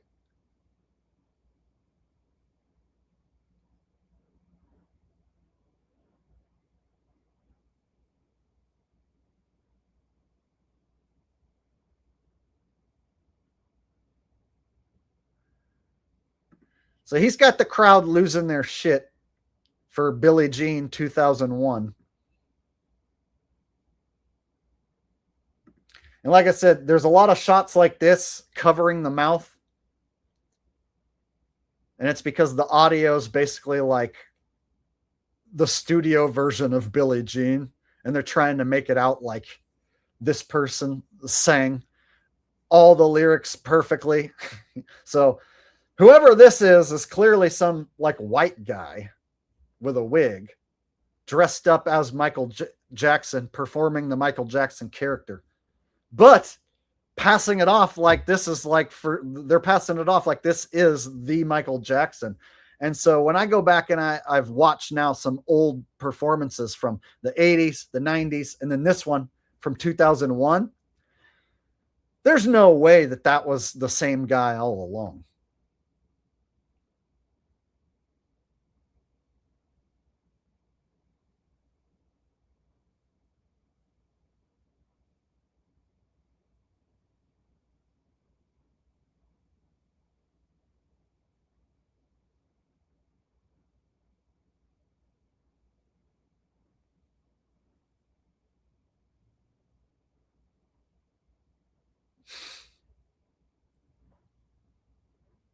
See, covering up the mouth. So you can't see the lip syncing going on.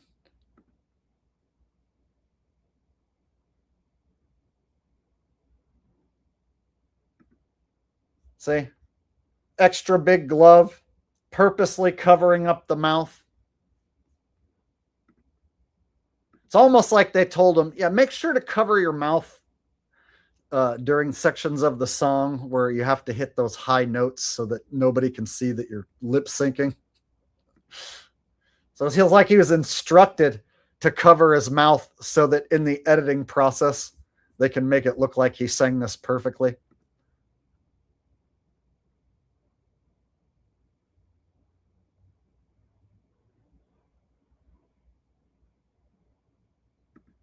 And then he slips in the devil horns a few different times during this dance routine. Woo! Right there. See?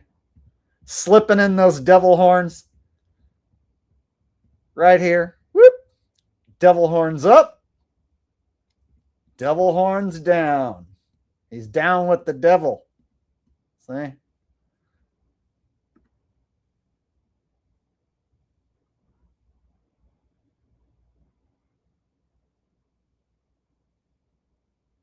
The crowd's just going ape shit over this Michael Jackson impersonator. Like, to me, this is what you would see in Las Vegas in 2026. You'd see a guy who's dressed exactly like that doing all those same dance moves. So if you go watch the best Michael Jackson impersonator in Las Vegas, it's going to look just like that. You'll hardly even notice the difference.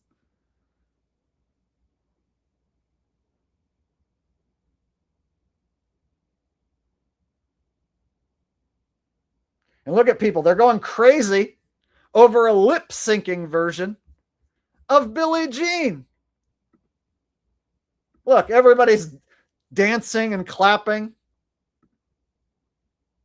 You don't see the band up there playing. Nobody's up there playing the bass line. Nobody's up there playing the guitar. Everyone's just losing their shit over Michael Jackson dancing. And this is in 2001.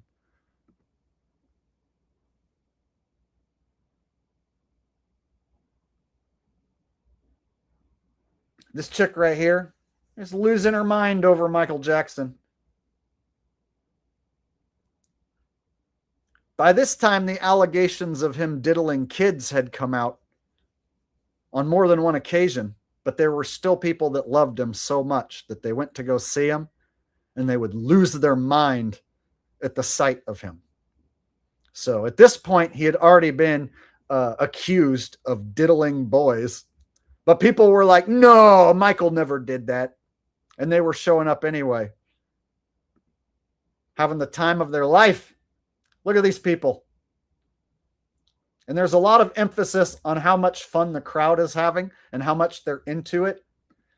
And I think it's like Duper's delight, like this created industry plant character.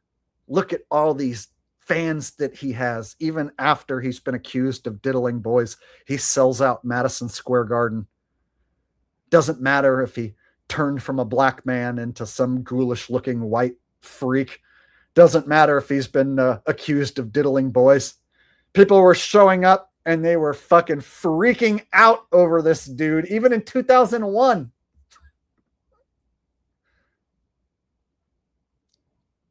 There's one shot where Macaulay Culkin's in the audience.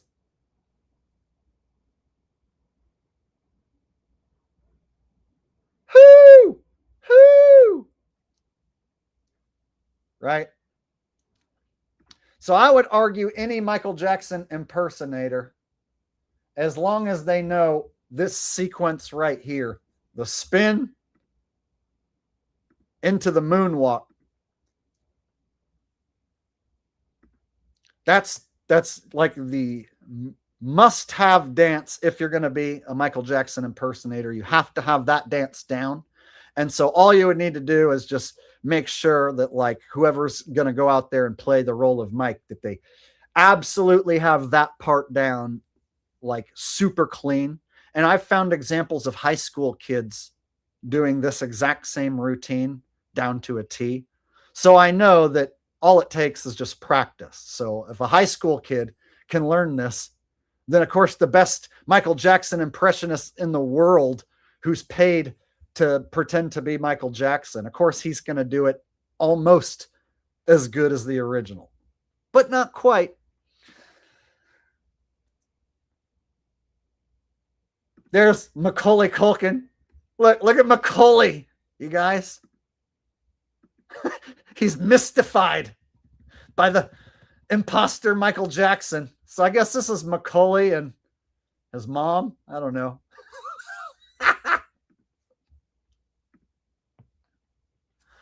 Ah! Right?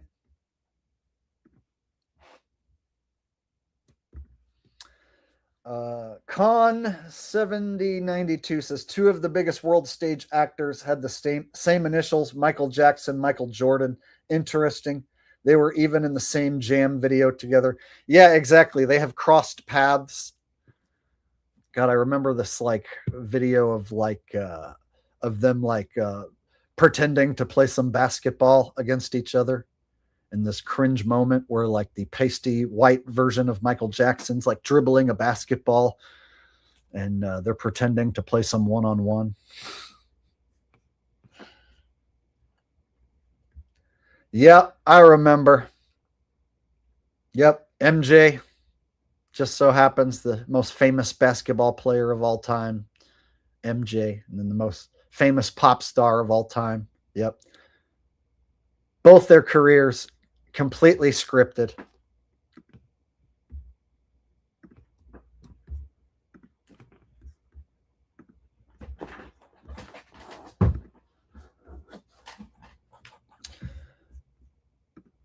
All right, what else did I want to show you guys?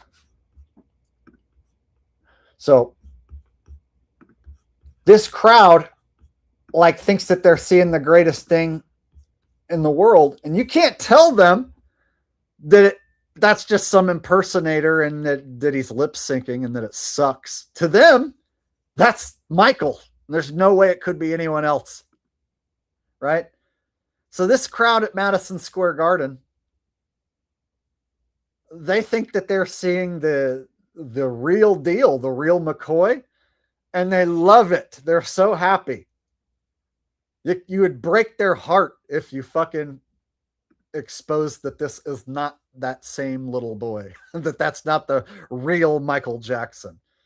The one who did the dance in 1983 is not this same individual. This is clearly someone who learned the dance and is wearing a uniform, a costume of Michael Jackson, playing the role of Michael Jackson. But ain't no way that that's the same person.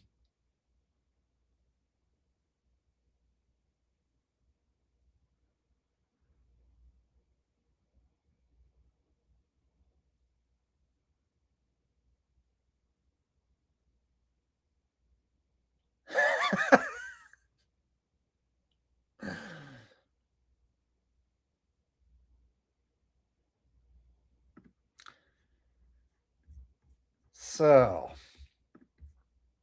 what do you guys think? Multiple Michaels? Like, I'm almost positive now that there never was a pyro incident.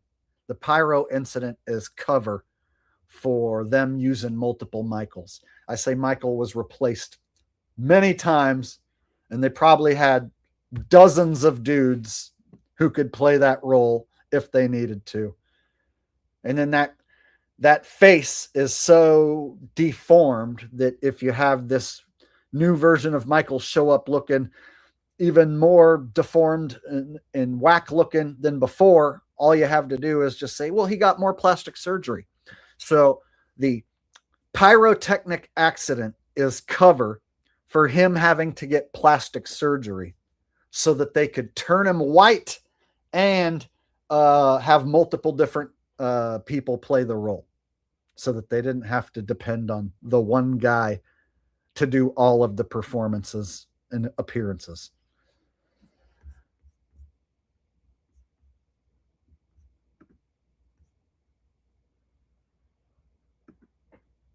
And then there was let me look up the name of that skin disease that he supposedly had.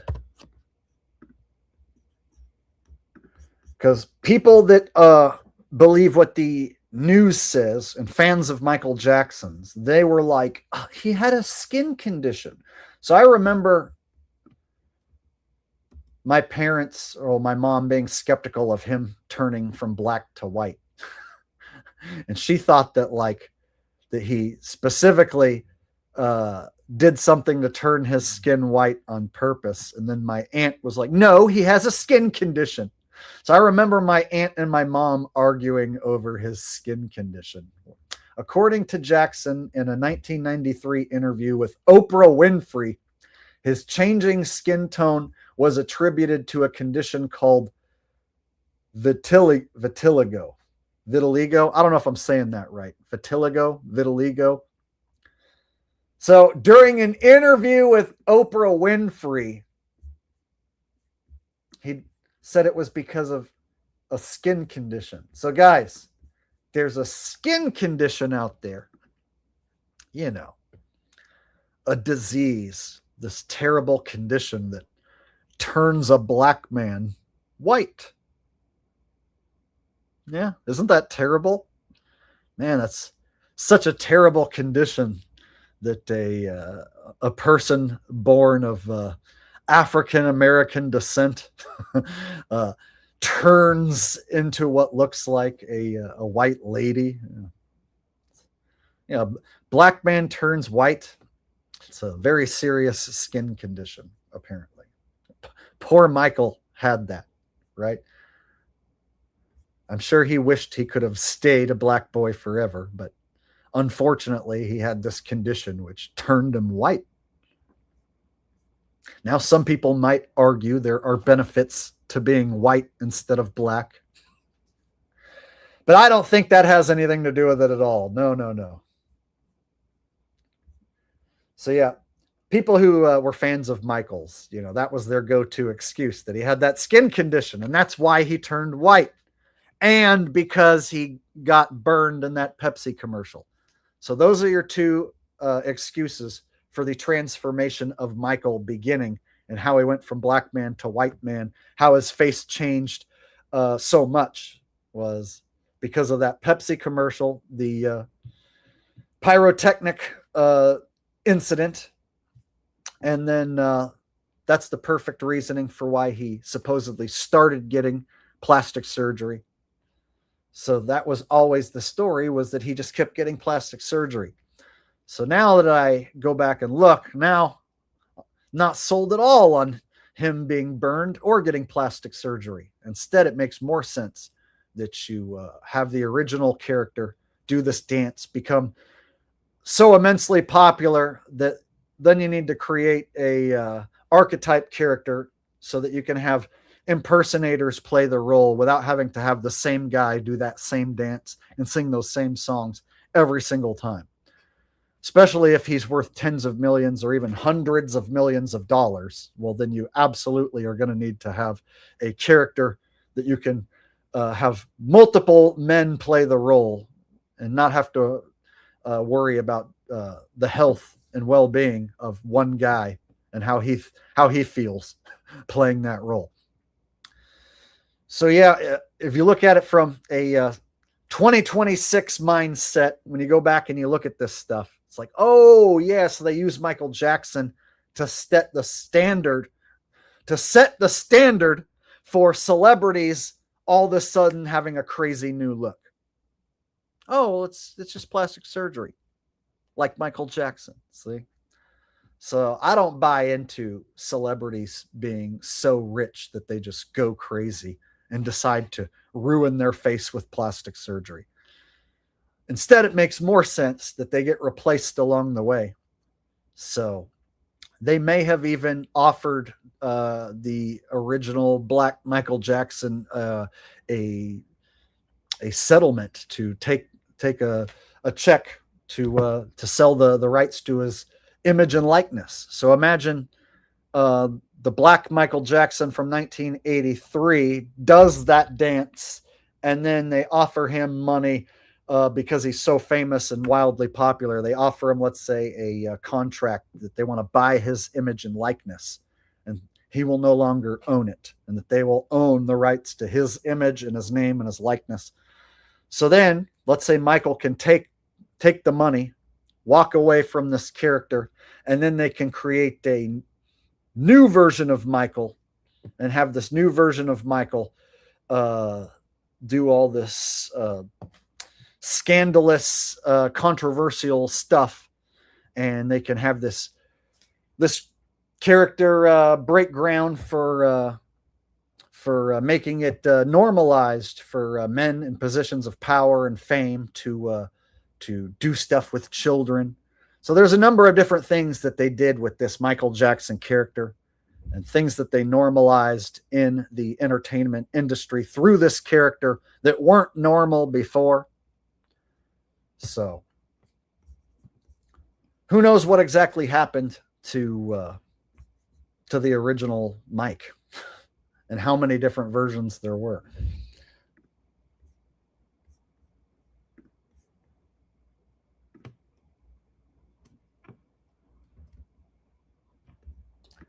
Got RY here. He says 350 watching and only 172 thumbs up. Come on, y'all. Yeah, hook a brother up if you're having fun here on a Saturday night doing a Michael Jackson deep dive. If you guys are enjoying yourself, if you appreciate the stream tonight, it would help if you hit the thumbs up. I would appreciate it. We don't always get as many thumbs up as I would like to see. So yeah, it would definitely make me more happy if we had more than 172 thumbs up. How about we get over 200? Right here, right now, let's do a thumbs up drive. Let's get over 200 thumbs up. I'm going to hold the stream hostage right here, right now, until we have over 200 thumbs up. All right. I see 196 thumbs up on my end. So let's quickly get 4 more thumbs up and get to 200. So yeah, anyone watching right now, if you haven't hit the thumbs up yet, real quick, take a second, hit the thumbs up.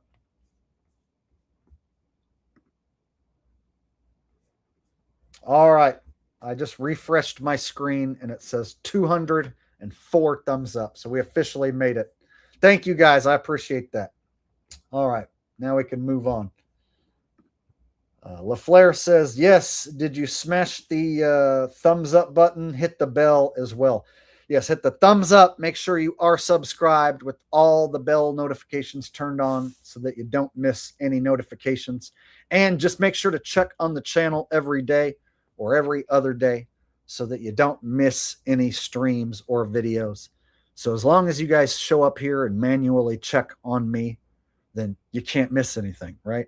So if YouTube doesn't notify you, but you show up here and you manually check each day, well, then you're always going to see the latest video, see the latest stream. And then also check the community section. Hi, Ralph. Hi, Ralph.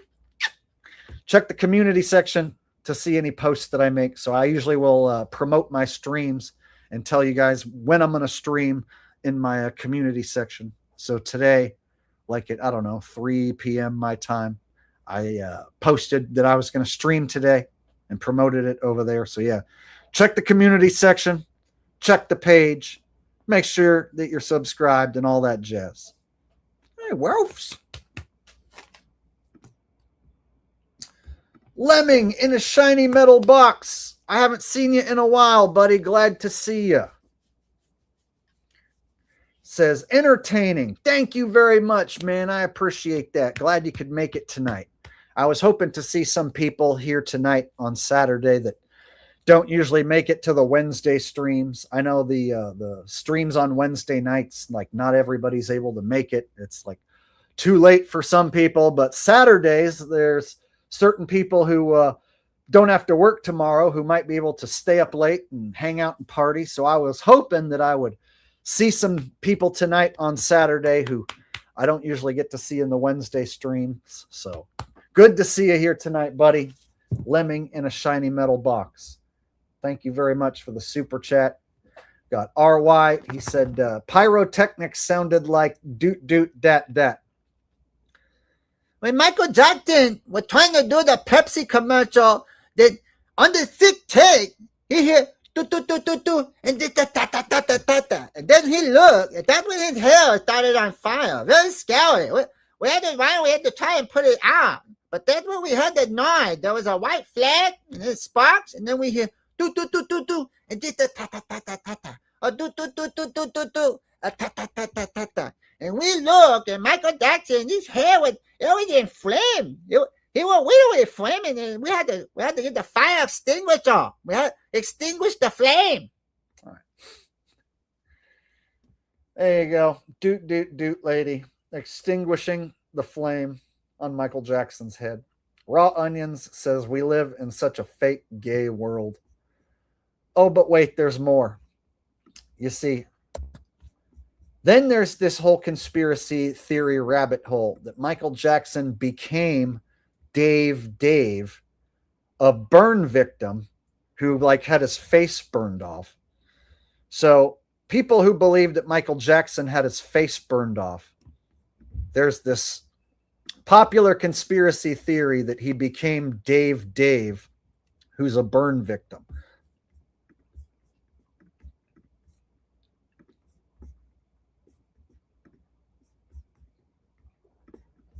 Fire in 1983 suffered as.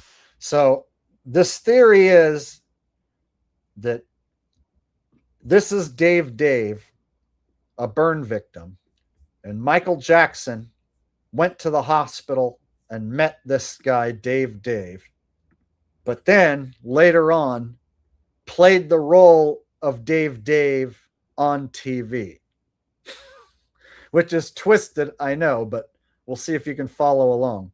Dave. He was David Rothenberg. He was set on fire in 1983, suffered, as you can see, terrible scars. Michael Jackson befriended him and paid for a lot of his surgeries. You believe he's somewhere? Yes, absolutely. Hello, everyone. Michael Jackson's biopic has created a huge impact all around the world. I'm also planning to release a detailed video soon about the film and the theories surrounding Michael Jackson's possible return. Today's topic, however, is the Dave videos that have gone viral across social media. As my analysis videos about Dave continue to reach millions of people across different platforms and get shared by many content creators, I realized that presenting the entire story in a single video would be a much more effective way for everyone to fully understand the case. And if you're ready, let me introduce you to the Dave case. Everything began with the major live broadcast on September 3rd, 2009. While Michael Jackson was being laid to rest at Forest Lawn, Larry King was airing a special program dedicated to Michael that very same day. One of the guests invited to the program was David Rothenberg, also known as Dave, one of the children Michael Jackson had taken under his protection years earlier. Would you believe me? So yeah, apparently this kid Dave was in a horrible fire, burned off his face, and that Michael Jackson, being the wonderful guy he is, went and visited him in the hospital, and they became friends. Jackson had taken under his protection years earlier. Would you believe me if I told you that someone could change their identity and appear in front of the cameras? If that person is Michael Jackson, you should. Although Michael Jackson was officially declared deceased in 2009, millions of fans believe he pulled off a wild stunt by appearing on CNN disguised as Dave in an attempt to ease the pain of his fans. But does this viral theory that still circulates on social media reflect the truth? See, I used to kind of buy into this story that Michael Jackson became Dave.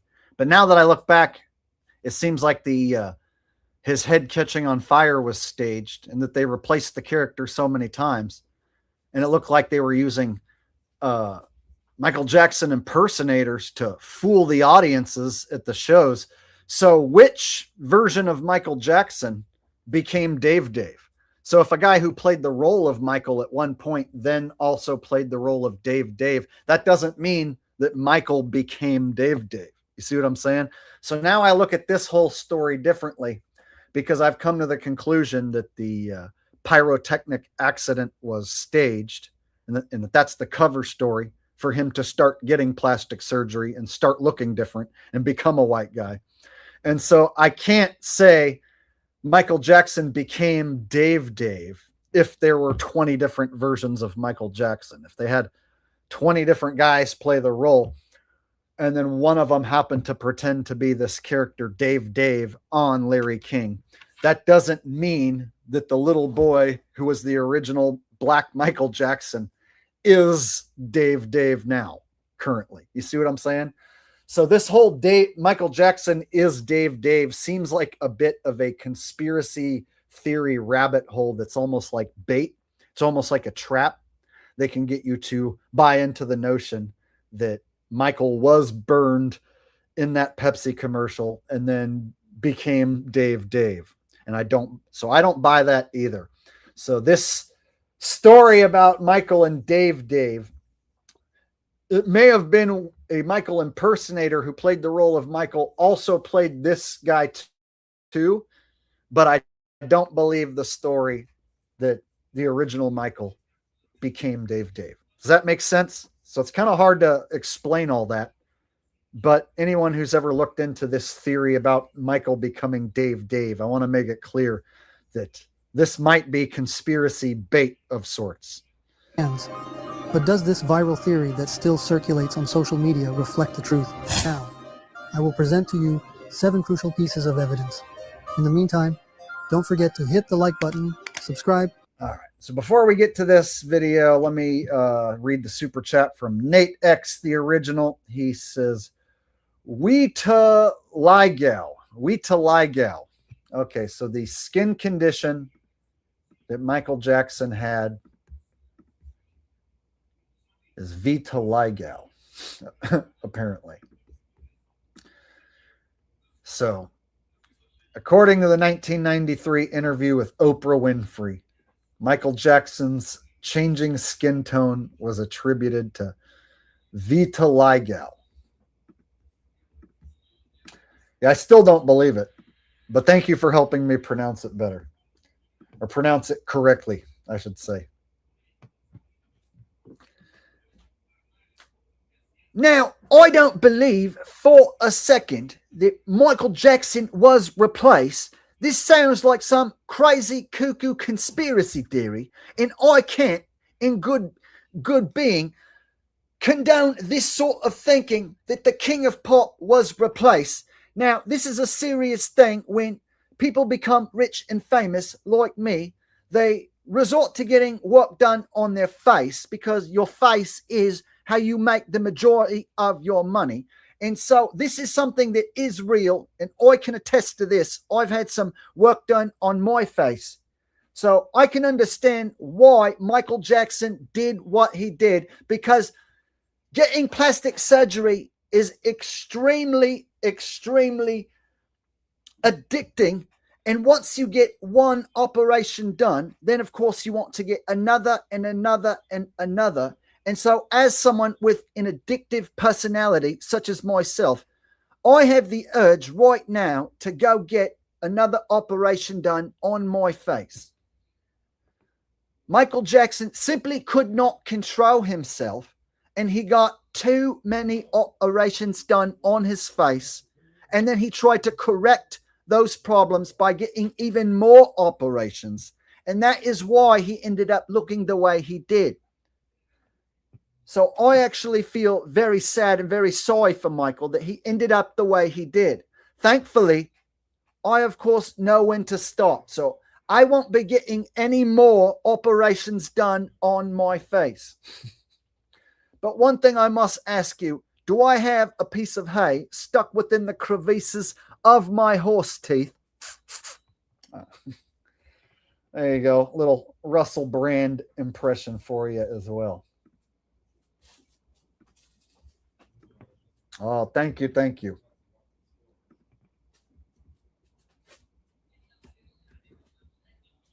No, but that is the story, though. The mainstream story about Jim Carrey suddenly showing up and looking different. Let me pull him up real quick.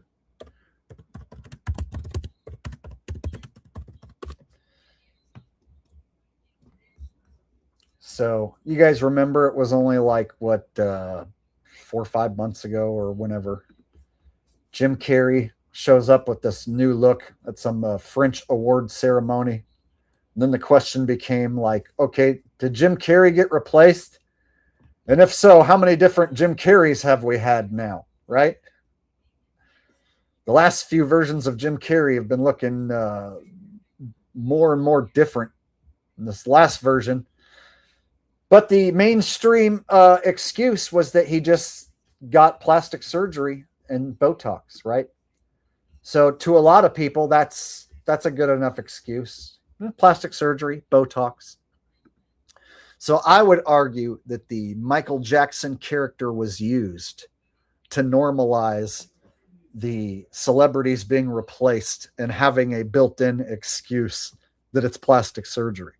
So the plastic surgery is the cover story for replacing celebrities with imposter actors.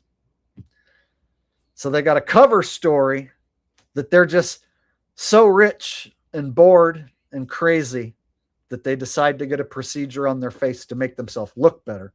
But it goes horribly wrong and it makes them look worse. So then they get another procedure to try and correct that. But then that one goes wrong. So then they get another procedure and then that one goes wrong. So they want us to believe that these celebrities are so incredibly rich and also crazy and stupid enough that they're going to risk ruining their looks forever to get this plastic surgery. And then these plastic surgeons, I guess, are so bad at their job they just accidentally butcher these celebrities' faces. So I would argue that there's probably plastic surgeons out there who do incredible work who would never botch any of their clients and make them look much terrible than they were before. And so the notion is that you get these celebrities get this surgery and it makes them look worse. So I would argue that real plastic surgery done by the best plastic surgeons in the world and that can be afforded by the richest people in the world, they're not going to have a resume of botches and failures. They're going to have a resume where they transform people's faces, from ugly to beautiful, right? From making a person who looks average look incredible afterwards, right? But they've got by using Michael Jackson as the poster boy for botched surgeries, they've convinced people that, like, oh yeah, it's totally normal for a celebrity to just fuck up their face because they have so much money and they're so bored and crazy that when they get older, they get this surgery and the surgeon just accidentally does that to their face, right? So the more and more I look into these performers who supposedly ruin their face, the less and less I believe it. It makes more sense that they get replaced and that the plastic surgery is the cover story for hyper-realistic masks, Hollywood-style makeup and prosthetics being used. So you can have an imposter show up and be like, yeah, that's Jim Carrey now. Because, he's rich and got surgery. And so then we look at examples in the past of people like Michael Jackson and we go, yeah, I guess it's not that weird that Jim Carrey did this. It's not that weird if you look at it, like, well, Michael Jackson is a lot worse. Michael Jackson botched his face way worse and did it long before Jim. So I would argue they had the Michael Jackson be the poster boy for botched plastic surgery purposely. And it was all part of the script, right? So I don't believe the story that Wacko Jacko, just because he was so vain, was trying to improve his looks and just kept failing. So now it makes way more sense why each version of Michael Jackson looks so different, because they were using multiple Michael Jacksons, because there was at least 20 Michael Jacksons, and they were using masks and disguises and prosthetics. It makes way more sense. God, that makes so much more sense that there was multiple Michael Jacksons and masks. And of course, the guy that did the dance originally wasn't the same guy having to do the same dance 20 years later. You could just get some knockoff impersonator to show up and do the dance on behalf of Michael. Right? But yeah, I don't hear anyone else really talking about it the same way I'm talking about it now, right? So my mindset of this world stage character has changed now that I've went back and looked in 2026. I go back and I watch the old videos. Now I see it completely differently.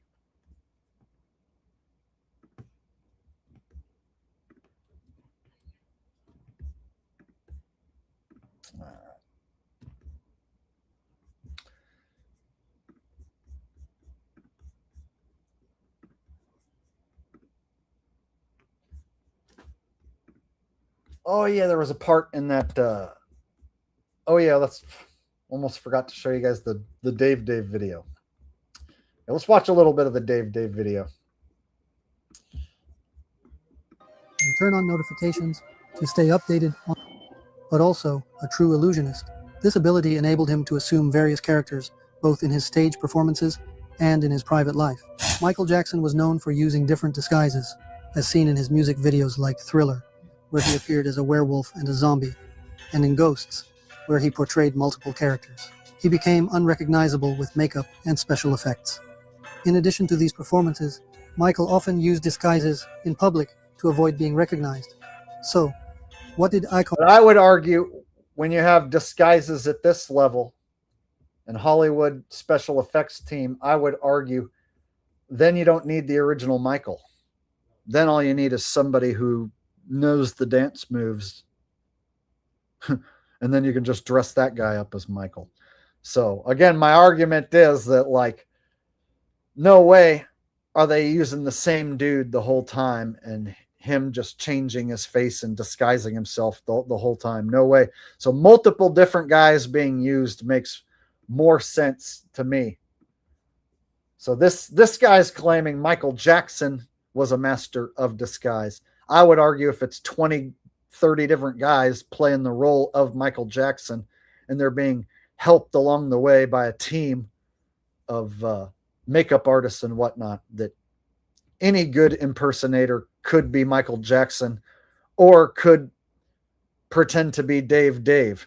See what I'm saying? Use disguises in public to avoid being recognized. So, what did Icon say about these abilities? Let's explore some striking statements from Icon, Michael's close friend, and see how these extraordinary talents align with the Dave theory. The famous singer Akon, who collaborated with Michael Jackson and shared a close bond with him, mentioned Michael's disguise abilities in an interview 2 months after Michael's official passing. He even referred to Michael as Dave in a story about these abilities. So as we, talking, sometimes I forget that he's supposed to be in this disguise, and I keep calling him Mike. Right, and this little girl hears it. She's like, and she looks over, and I think she recognized him. Like, I really think she did. So then when I realized she was peeping, then I start calling him Dave. But she wasn't stupid. Not a fan per se, but I always loved his music. And my mother surprised me one day and brought me up to Neverland. And I entered an arcade. We helped, but they're busy off on their day job, and and they leave them at home on the computer, and they're just doing all kind of crazy stuff. And He was David Rothenberg. In the last few weeks, a large amount of ugly, malicious information has been released into the media about me. Apparently, this information was leaked through transcripts in a grand jury proceeding, where neither my lawyers nor I ever appeared. The information is disgusting and false. Years ago, I allowed a family to visit and spend some time in Neverland. Neverland is my home. I allowed this family into my home because they told me their son was ill. Weeks, a large amount of ugly, malicious information has been released into the media about me. Information was leaked through transcripts in a grand... Okay, so sounding like Michael Jackson, to me, that isn't proof of anything. Because there was a Michael Jackson voice that a lot of people could imitate, silly. Oh, that's ignorant. All you would have to do is just find old examples of Mike and then just have somebody who could do that same voice and dress like him. Right? So that Michael Jackson voice, that specific voice, I would argue that any of the Michael Jackson impersonators, that would have been the first thing that they would train up on, is speaking in that voice like he would. All you would need to do is learn his dance moves and learn how to speak like him. And as long as they gave you a script of what Michael needs to say, and you have a team of Hollywood makeup artists who can transform you into Michael, well, then you can be Michael. Anyone can be Michael, as long as you've got the mask and the makeup team, and as long as you can do this voice. Then once you learn his dance routine, well, at that point, you are officially Michael Jackson. Who's to say you're not? It's ignorant. Right?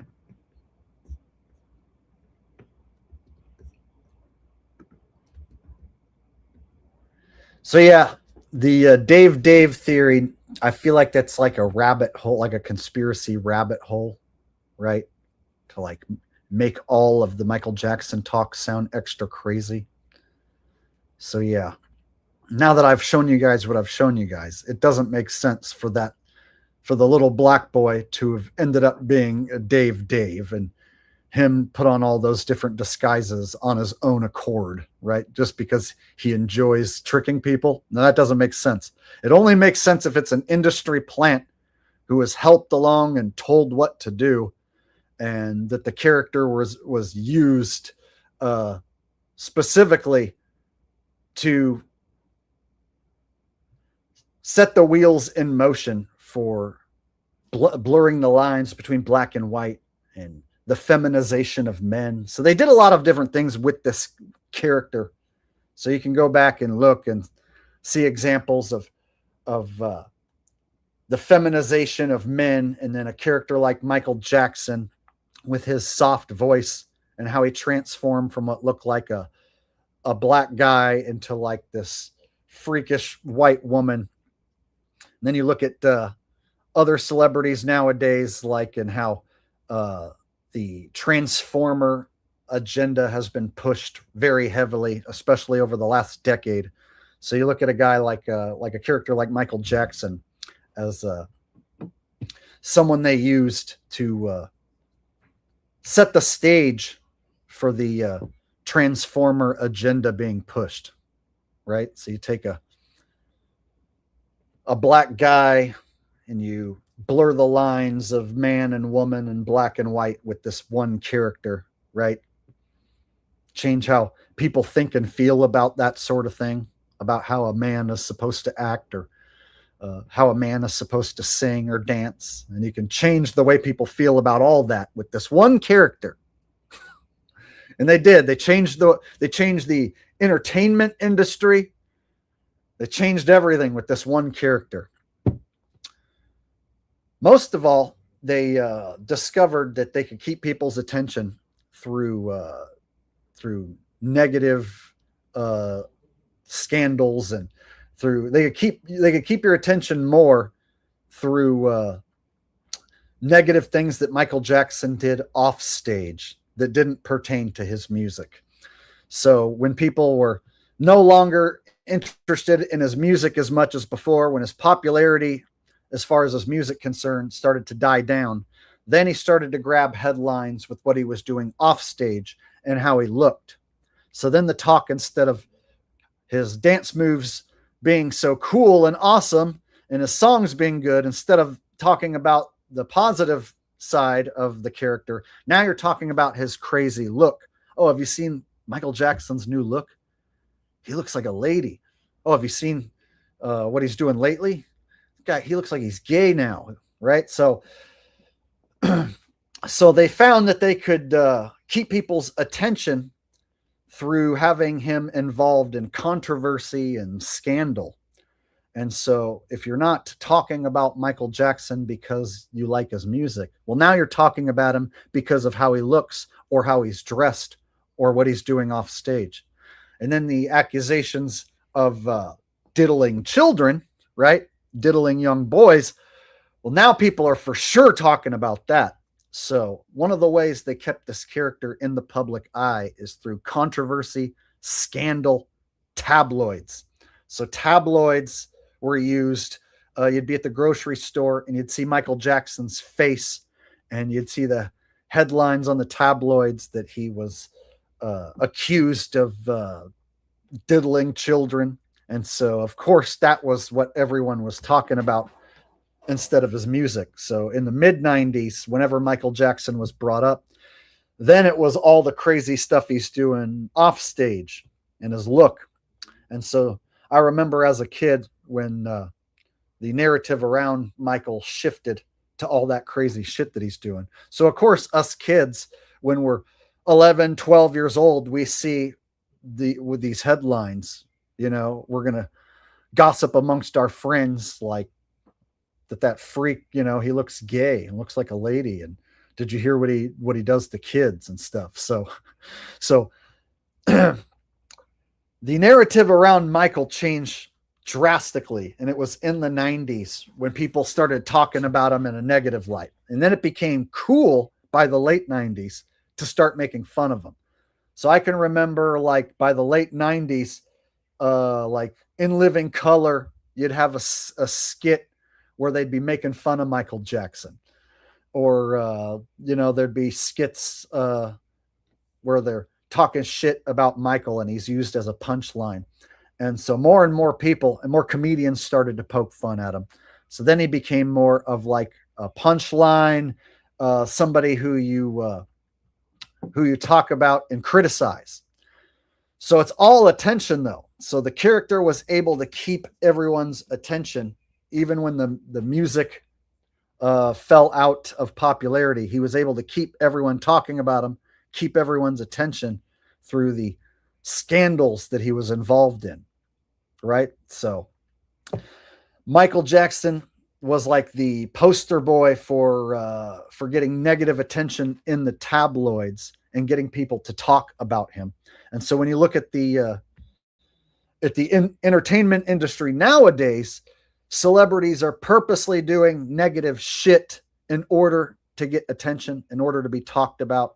So nowadays, if you do something positive, nobody's going to talk about you. If you have a good comedy set, nobody cares. Nowadays, you have to have the worst comedy set ever, or you have to be involved in some sort of debauchery, like clavicular, for instance, right? You have to be involved in something negative in order to get people to hate you and talk about you negatively. And so you can keep people's attention longer by doing something controversial and causing people to post hateful comments. And so through the Michael Jackson character, they figured all this out. And they set all the wheels in motion to what we see today. So nowadays, it's common for negative publicity to be used in order to get you to pay attention to any of these characters on the world stage. But Michael Jackson was the prototype for all of that.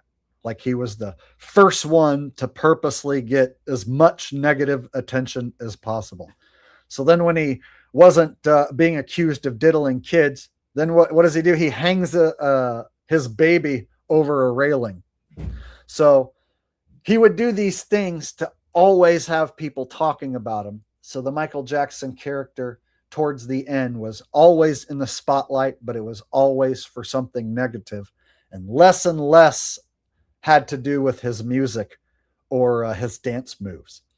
So almost everything that the character did in the final 10 years of his life was all based around garnering as much negative attention for the tabloids. And when you look back now, it's like, oh, that was done on purpose. So there's no way a regular performer decides to do all that and have that sort of career on their own. So it's obvious the Michael Jackson character was being coached along and helped along, and they used multiple different actors to play that role of Michael Jackson. So then the character being accused of diddling children, they never have to worry about him actually serving prison time or being involved in any real trial, because it's all just a script. It's all just staged for the people at home. And so by having Michael Jackson get accused of that and having his most hardcore fans stick with him, they actually gaslight his biggest fans into sticking up for him, even amongst the most extreme allegations of diddling young boys. And so you would think that, allegations of diddling young boys would absolutely, for sure, ruin anyone's career. But no, he always had a diehard fan base that would always still pay to show up to see him perform. But anyone else who didn't like him, now they have something to talk shit about him. Now they have a reason to hate him.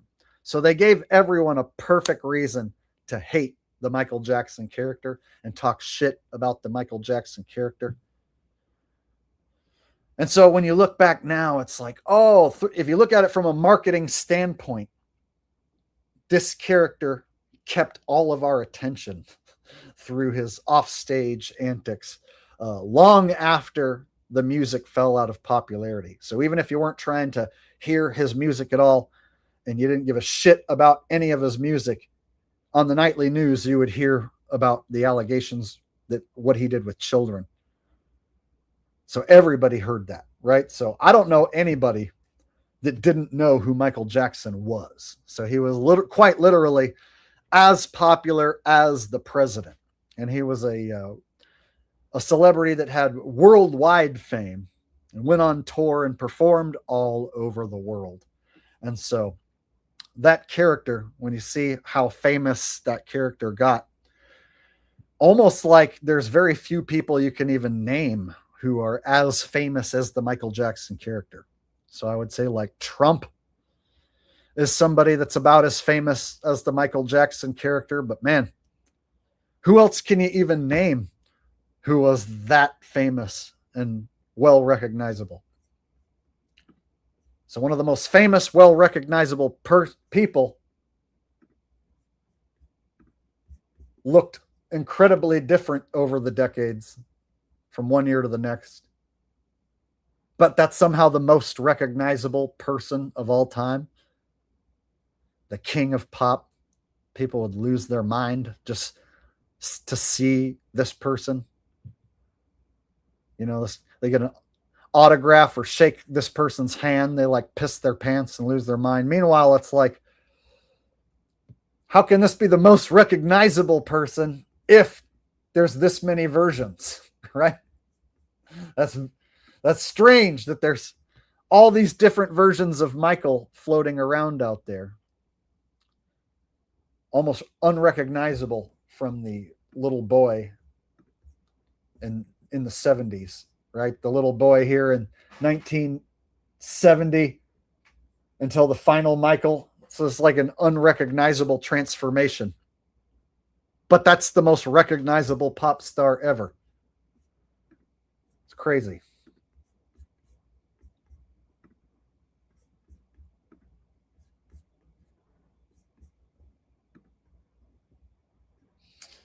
All right. What do you guys think?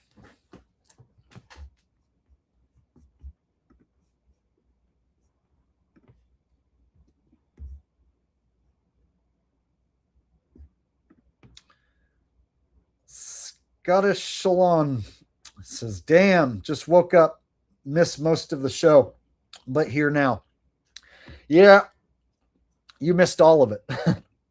That was pretty much all the stuff I wanted to get through.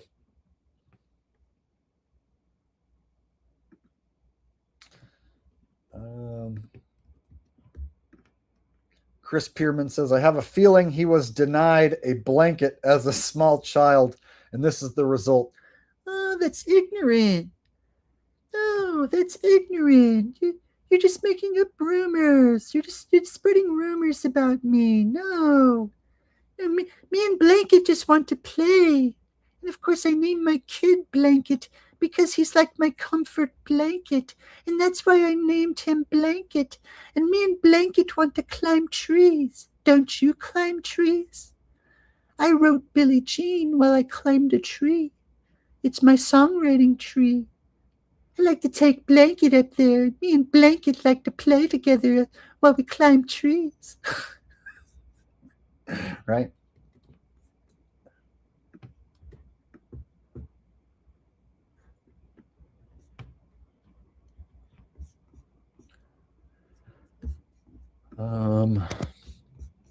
There was a clip I almost forgot to show you guys during that 1990s Live in Bucharest concert. There's a part where all these kids join him on stage and there's a giant globe. Check this out. At one point, there's 2 giant globes, and then he gets all the kids to join him on stage. So this is when it started to get creepy. Was when he started to invite the children on stage with him.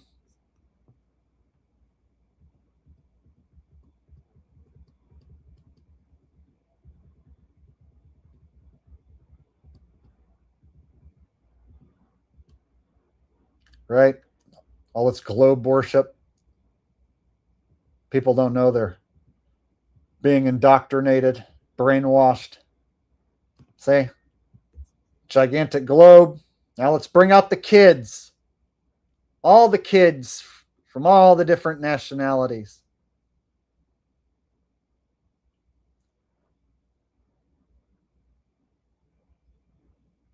So this is where the sleazy part comes in. And you look back now, like I said, with 2026 mindset. Oh, okay. Big giant globe. Bring the kids out to get sympathy from the audience. And then, of course, you can market this music to kids. And oh yeah, this is family entertainment. Bring the kids to the Michael Jackson show. The same show where he points at his crotch and motions to his crotch like 1,000 times. Yeah, bring the kids.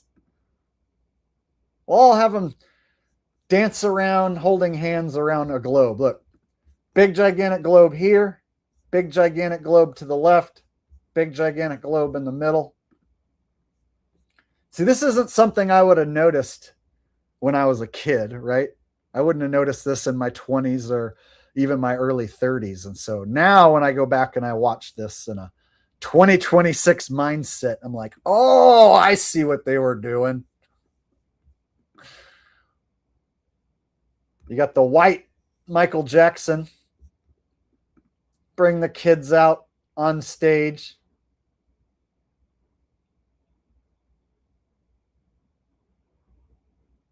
With the giant globe. We are the world. We are the children. This is a song that's marketed towards children, and it seems harmless and it seems so wonderful. But when you really look back now, it's kind of freaking creepy, right?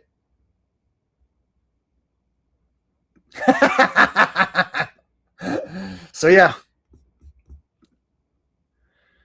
Crazy when you look back at the footage now. Like, oh shit. I totally did not notice that when I was a kid.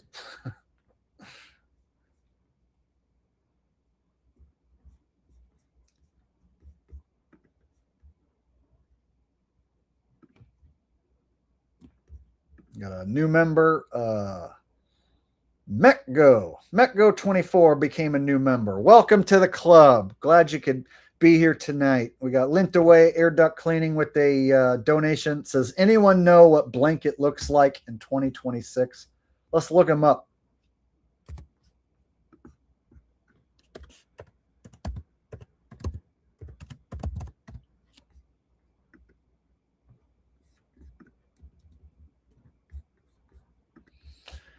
Looks weird. Definitely a weird looking person here. Not seeing, I just don't see the Michael Jackson DNA. Sorry. Like Michael Jackson, his DNA would still be that of a black man, right? And so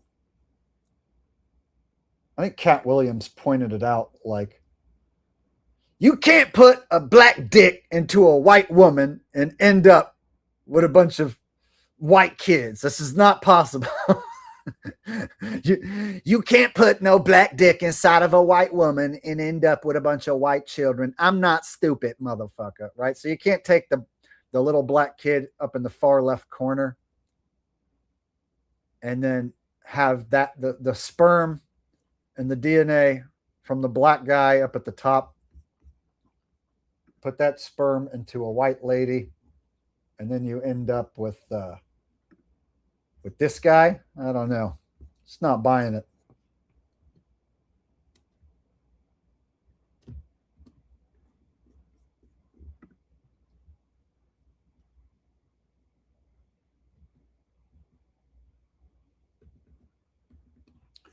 Michael Jackson's kids. No chance. 0 chance are any of those kids who came out of Michael Jackson's penis. So yeah, I don't believe that Michael Jackson shot sperm out of his penis. that grew up into these children. No how, no way. Is that Michael Jackson's sperm? Not buying it.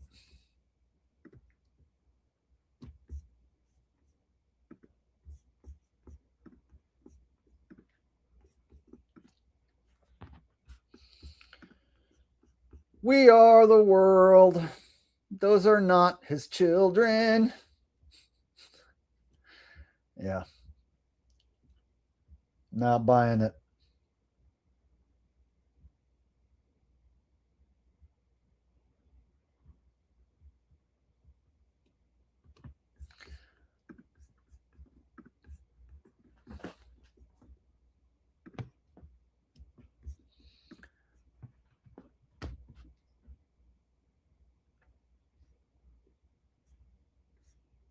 So what do you guys think?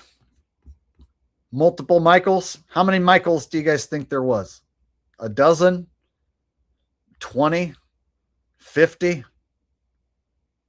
100 different Michaels?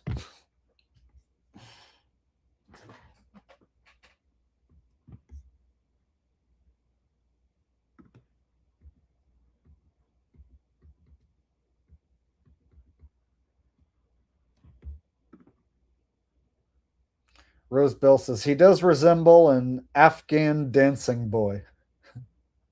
There was a few different versions where he does look like almost like a Middle Eastern guy. Yeah.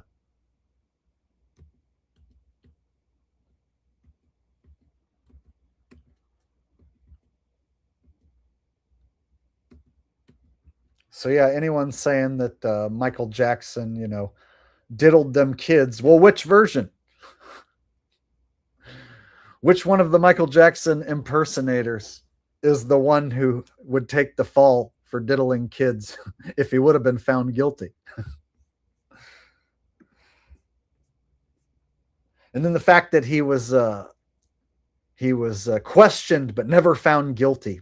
It's similar to like how Trump, is never like found guilty, never actually does any sort of prison time, but he supposedly is, accused of all these different crimes. So Michael Jackson would get accused of these very serious crimes, but then he would settle out of court or be acquitted.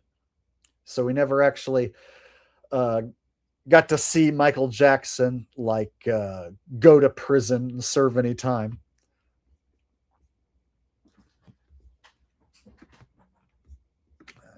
Big Money Bob gifts 5 Jake the Awake memberships. Thank you, Big Money Bob. Anybody out there who gets one, make sure to thank Big Money Bob for his generosity. Jonathan Luna says, 0 real Michaels, just a character.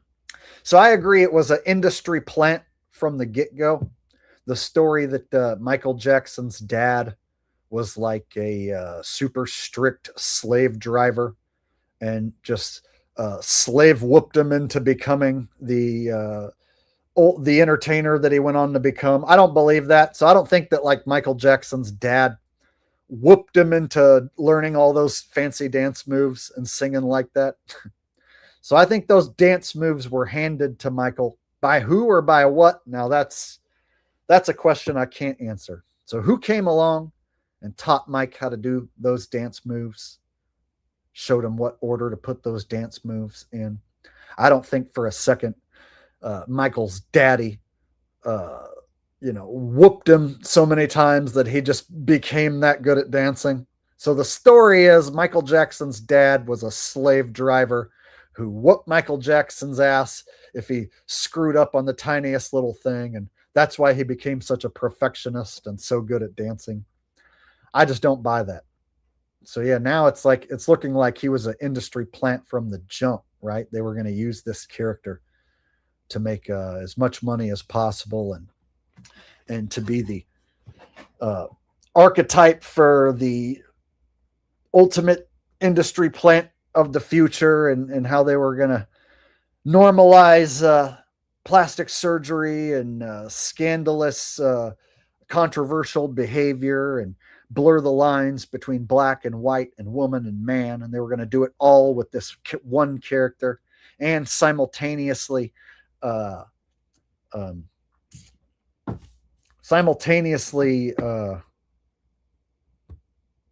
I forgot where I was going with that. Anyway, starting to get tired. I've been on here for almost 3 hours, so now I'm starting to get tired and hungry. So I should probably wrap it up soon. But yeah, Michael Jackson could have totally been just like industry plant from birth. Like may have had a deal where from childhood that this character was going to be used to dupe the people on the world stage.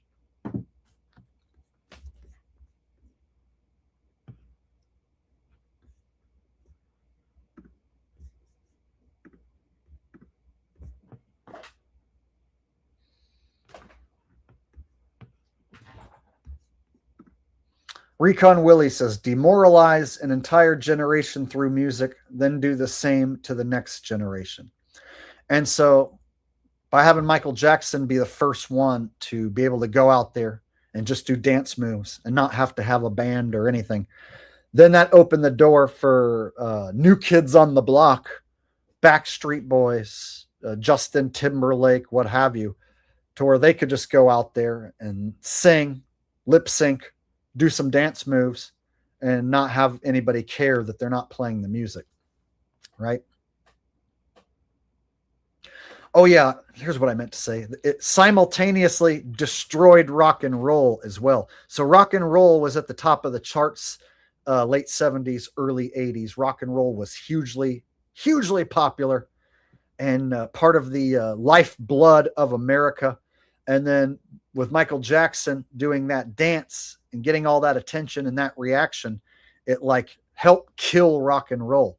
So the controlled death of rock and roll could be attributed in part to a guy like Michael Jackson coming along and doing that Billie Jean dance, right? Because it caused people to stop paying attention to the musicians themselves. People stopped caring about the band playing the songs, and instead the focus was on the front man doing the flashy dance moves. So yeah, the Michael Jackson character was not only used to normalize all this debauchery and scandalous behavior off stage and normalize plastic surgery and all that stuff, but also used to destroy rock and roll.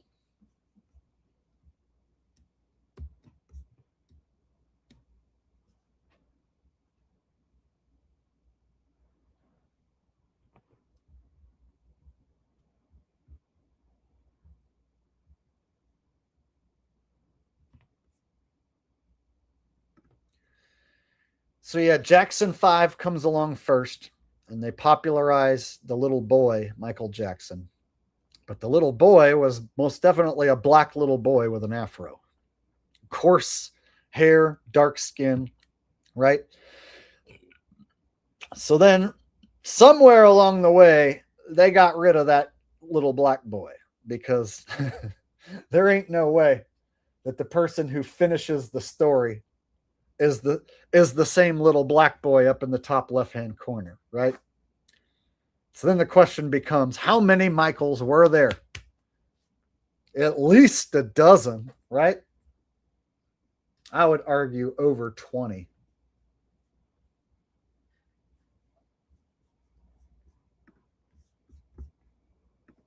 You want to go out, don't you? Yeah, Ralphie, you want to go outside? I'm going outside. I'm going to walk and be a good dog. Yeah. Ralphie.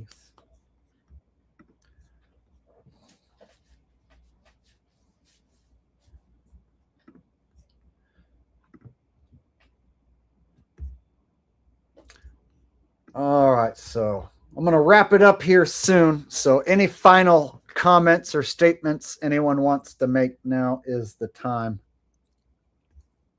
Oh, before you guys go, hit the thumbs up button. We still have like over 300 people here. Everybody, hit the thumbs up button. I've been on here about 3 hours, and I've been deep diving into this Michael Jackson character.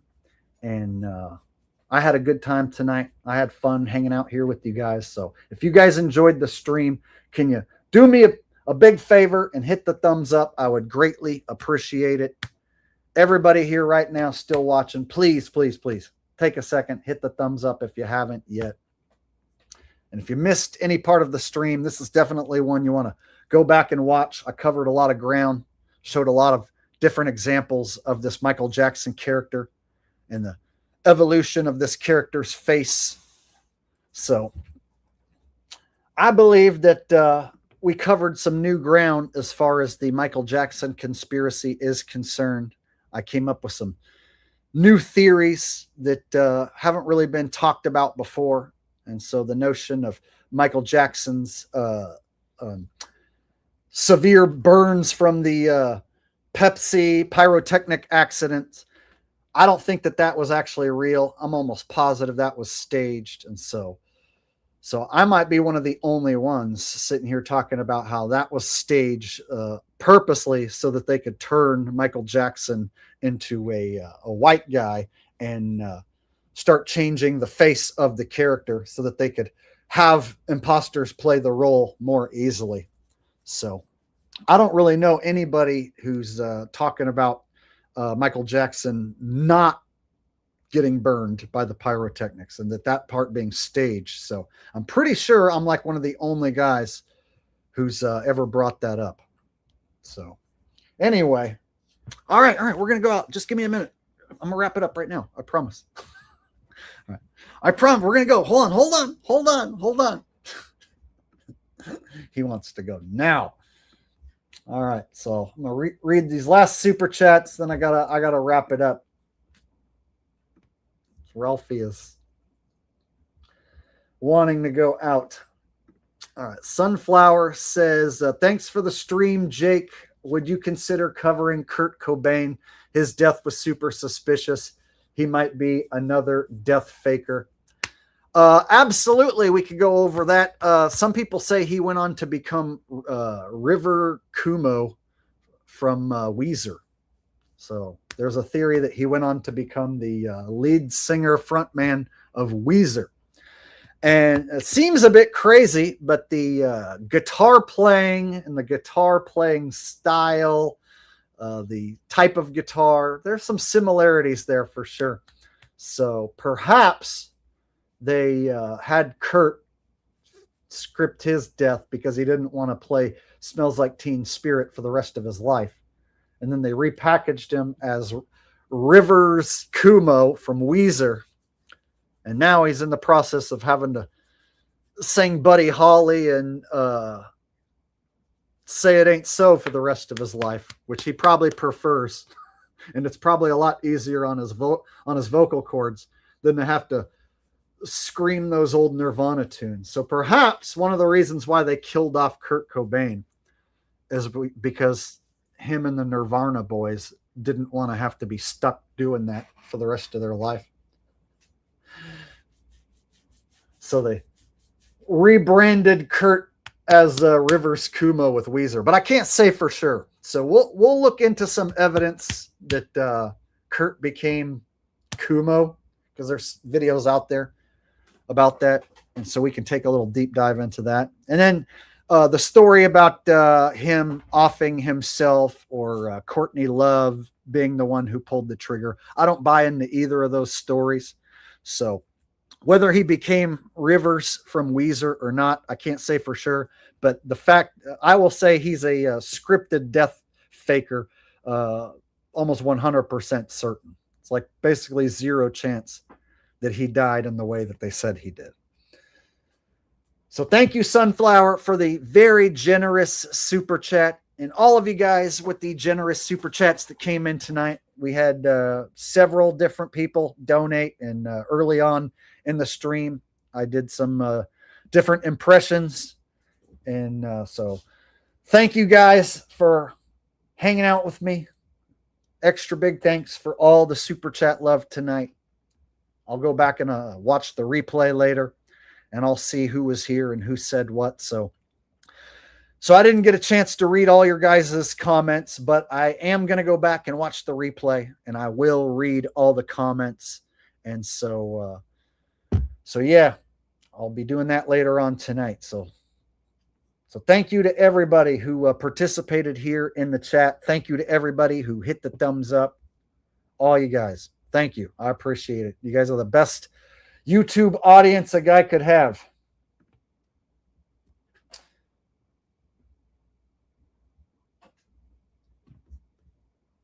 All right.